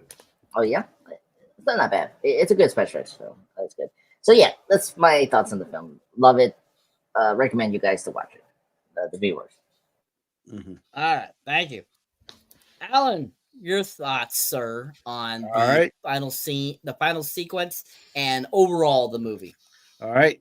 First of all, I mean, you guys are going to hate me for it, but I think Mako was necessary for this movie. I mean, you guys are going to be like, oh, no, this is bullshit. Yeah, but she was necessary. They had to put her in there because she was necessary, Allan, but they could have put a different No. there. No. If you go back to the Jaeger-Kaijus, you had to insert that Japanese flavor. Yeah, you had to insert that Japanese factor in there. Flavor. You had to. I mean, yeah, and I mean, she was necessary because without her, the Idris, Hemlock or whatever character, it couldn't explain why he was what he did. I mean, I'm not gonna, if I say his name, Cyber's gonna be like, his name is Hemlock or Idris. Well, Cyber, look at the private chat, you motherfucker. Look, Cyber, I got you, bitch. What you got? Look at me, motherfucker. I got you. There is no Dana, only Zul. What you got, motherfucker? What you got? You got nothing. Let's do it. You got nothing, sir. Let's do it. No, his character from the Thor films is Heimdall, but no, I was gonna say you could call him Pembacos. That's his last name in the movie. Okay. Well, there is no data. They had to have his character actually mean something. They had to have his adopted or stepdaughter adopted. They had to have her in there for him to sacrifice what he was doing, because he wasn't sacrificing for the regular people. He was sacrificing for her. I would have banged her anyway. With all the sacrifice, fuck it. Well, no, the bankable factor is that we're not arguing that part. If we're arguing that part, then that's another issue and that's another show. We're not, but that has nothing to do with it. But, her character, I think it was necessary for him because, it had to basically, he was like, no, I don't want her to drift because, in other words, if they hadn't killed his brother, then everything would have been easy. They didn't need her. Allan, think about it. Back in the day, if drifting would have been like something you could do to get high, wouldn't you have done it? Oh, fucking A. Me too. Hell, I would have done it now. Sorry, Cyber. I just put that in there. I'm done. You could draft into dude. Hey, you can control a robot. Who's gonna say no to that? It's a fucking robot. Come on, it's a robot. They'd have me on drifting. I'd be like, okay, let me give it to me. So they had to introduce her. Her character was vital for everything else. She had to happen for other things to happen for other things to happen. And of course, then the way they did the last Alan, battle, it was her, the way that she would enunciate her English.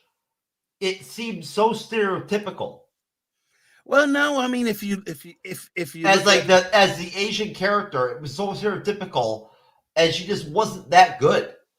Well, she couldn't speak English. Well, she should have been. Then she should have shown her titties. She spoke fine English. It was okay. I mean, it was understandable. It was good. It was her storyline was her storyline was good. I thought her storyline was good. And I mean, we're concentrating on Mako, which we shouldn't be. She was actually a small part of what made him the Sons of Anarchy. He was compatible with her. Which was kind of like Andre said at the beginning. It was kind of obvious. So instead of going through the run around to go around that he was compatible with somebody, they just should have automatically been, all right, this is who you're going to be with.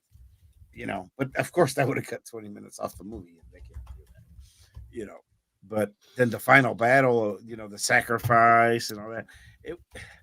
Honestly, for me, the end of the movie was more than the beginning of the movie, because at the end of the movie, I kind of knew what was going to happen. I knew he was going to sacrifice because we knew he had cancer and he was going to die. So, I mean, I'm not saying it was bad. It was still kick ass, and I still give it, it's a lot better than Transformers. But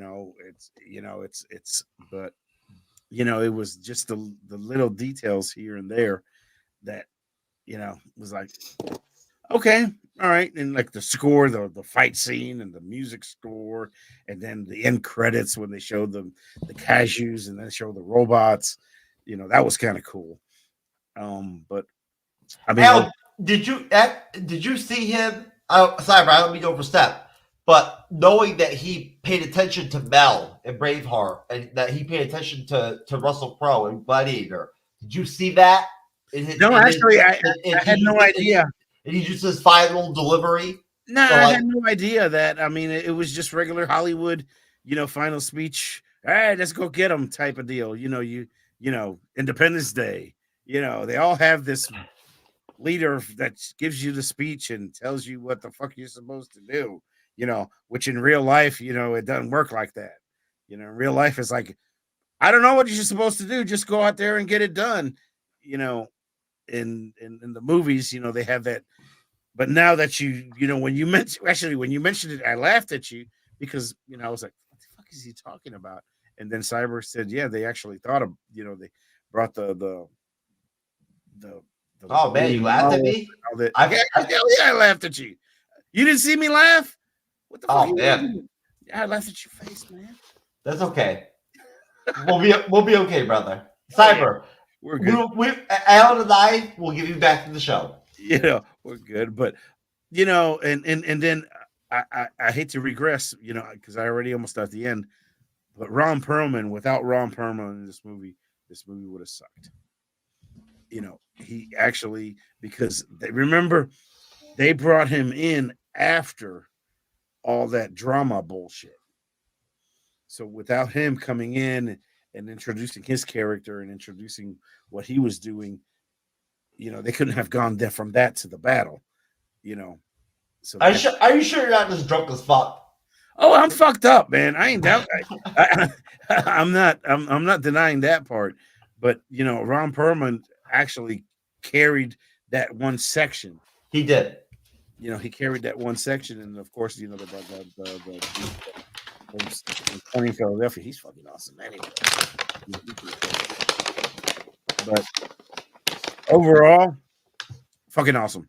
There's no doubt about it. Much better than Transformers. I mean, we talked about Transformers type of deal. Nah, no comparison. Guillermo del Toro he's a better director than Michael Bay is, and robots killed with monsters. I mean, fuck it.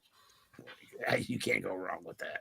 You just can't. Cyber, you want to drop trailers before we do ratings? You could drop a trailer, yeah. Yeah, you hadn't done that. What's up, man? You're slacking off, Jeff. What's up with that? Here we go. I got you.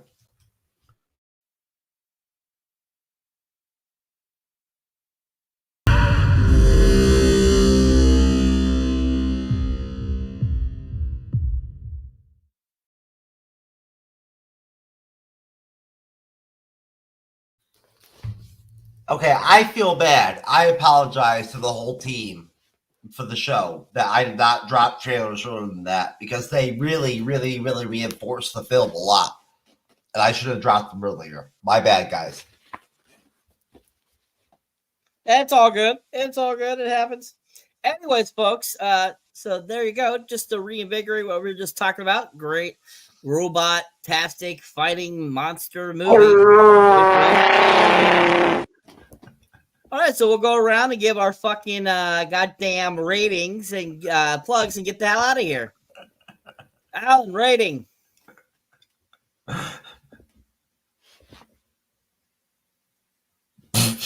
Can't hear you. Allan says, "Fuck that." Oh wait, I've been out here with Chewbacca, so yeah, I give it a good 8 out of 10. 8 out of 10. Timecop. 10 out of 10. TrueKnowledge.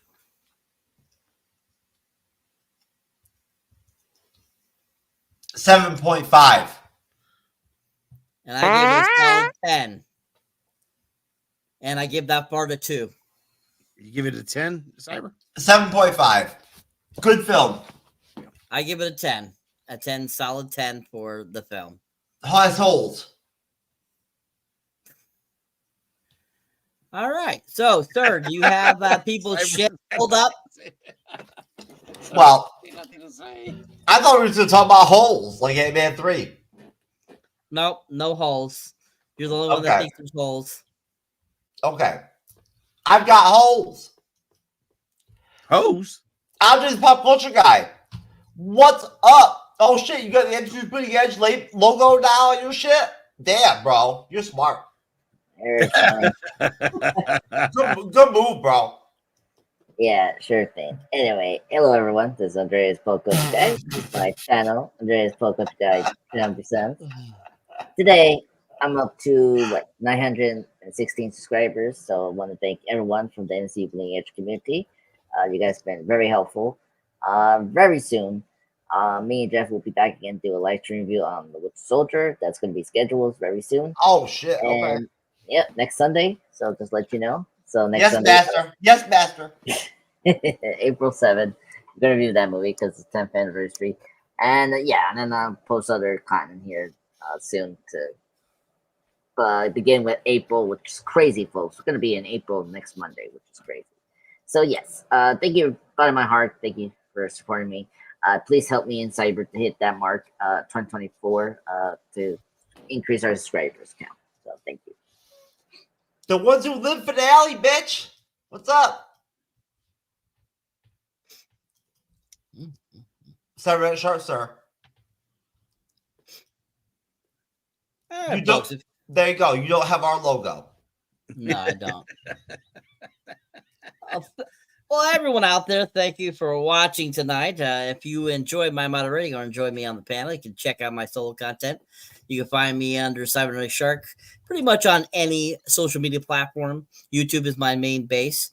And as you can see there, my most recent is The Strangers Chapter 1 trailer reaction, so definitely check that out. Borderlands as well. I just put up a Pacific Rim mini review earlier today, so definitely go check that out as well. I'll be having my Kung Fu Panda 4 review up soon, and a few other trailers and reviews. And definitely check that shit out. It's fun. It's funny. Little shorts there. You can see it. I did Bring It On. 10 Things I Hate About You. Little Pacific Rim short action. Yep. And definitely check that stuff out. Currently still at 759. Thank you to all the new people that have been subscribing. Cyber, how is Roadhouse? I liked it better than the original. Really? Yep.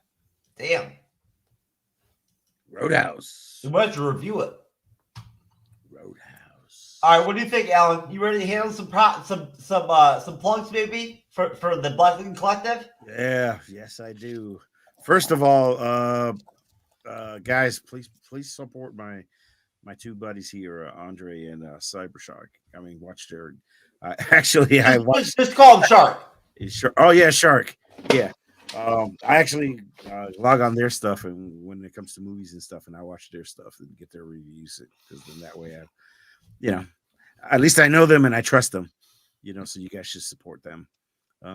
We're the Black Lincoln Collective podcast. I mean, we're a comedy podcast. We basically just talk about shit. It'll be like if you're sitting on the couch with your buddies and talking, that's us.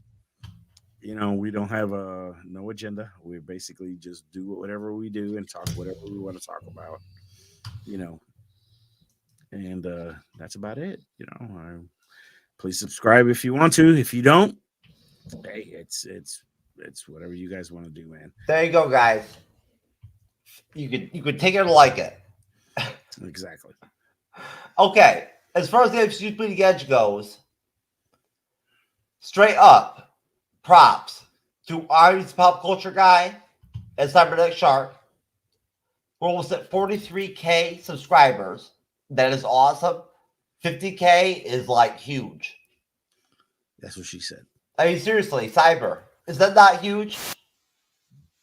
I would say 100,000 is a little. No, but 50K is huge, isn't it? Not really. I mean, it's 50K is a step away from 100K. Halfway, yeah. It's halfway 50K from 100K. That's what I'm saying. It's a step to 100K. Yeah. And you said 100K is straight, right? 100K is more of like the level of some higher YouTubers that have gone on to have good success. So I agree. Yes, 100K is the level. You got to get to that level. But 50K is that step we need to get to 100K. Well, we got to get to 45 and 50 and 55 and 60. Well, that's what I'm saying. According to some crackhead whore that I met on the street, she told me mathematically that it was necessary to cross that threshold. Thank you, sir. Appreciate you, Allan. There you go, 50K. Anyways, on the MCU'S Bleeding Edge, you see we've got some good shit here. We've got some stuff. And we've also got some other good shit and some other stuff. Look at that. Wonderful. They got stuff. Some stuff, some shit, some shows. It's all good. There you go. MCU'S Bleeding Edge, folks. We love ya. Oh, it's 50K subscribers. That shit is crazy. I mean, seriously. Somewhat responsible for Idris pop culture guy, believe it or not. Whoever would have thought. Anyways, Cyber, if it's okay with you, I'll take us out. Duh. Okay, sir. Thank you. What hasn't ever changed? It's okay. I can kick out. I'm here today to meet the woman of my dreams. I've been talking to this girl on the internet for a while. I've actually been trying to save some money to go see this woman. Did you talk to her online? I go to the library, believe it or not, to talk to this woman. I met her on MySpace, and she's a very beautiful woman. She's tall, skinny, redhead, very beautiful. You met her in the library. Why don't we do it this way? Because you've never met her before. Never met her. Well, then I'm going to ask you to leave for a few moments, and we'll want to bring her out, let the audience meet her, and then we can both observe you two meeting, which will be a nice moment in your life, okay? So if you would just all right, thanks a lot. leave her. We'll have you back in a moment. Thank you. So her name is Joby. Let's bring out Joby. Joby.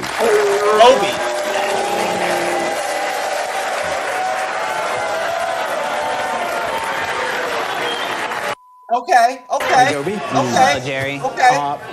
You are you met here Brad here on the internet. Yes, we met on MySpace. On MySpace.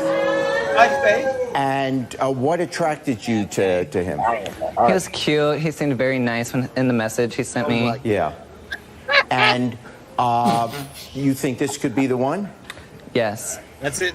And I have a secret to tell him. You have a secret to tell him? Yes. And your secret is? I'm a man, Jerry.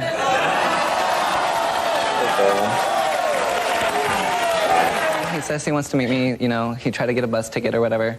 Yeah. I said I'd just call the Jerry Springer show, because then it'll give it more of a threat. Yeah, I would have called. I would have called. Well, let's see what his reaction is going to be.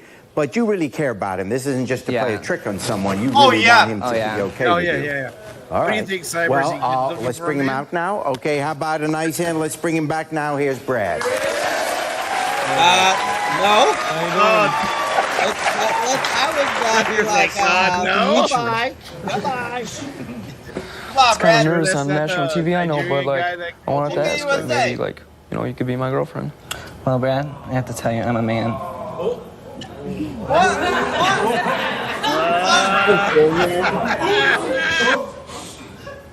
I'll try anything once.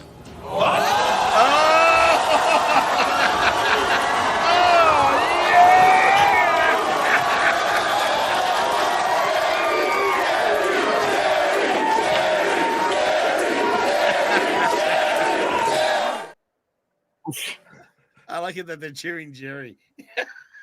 He had nothing to do with it.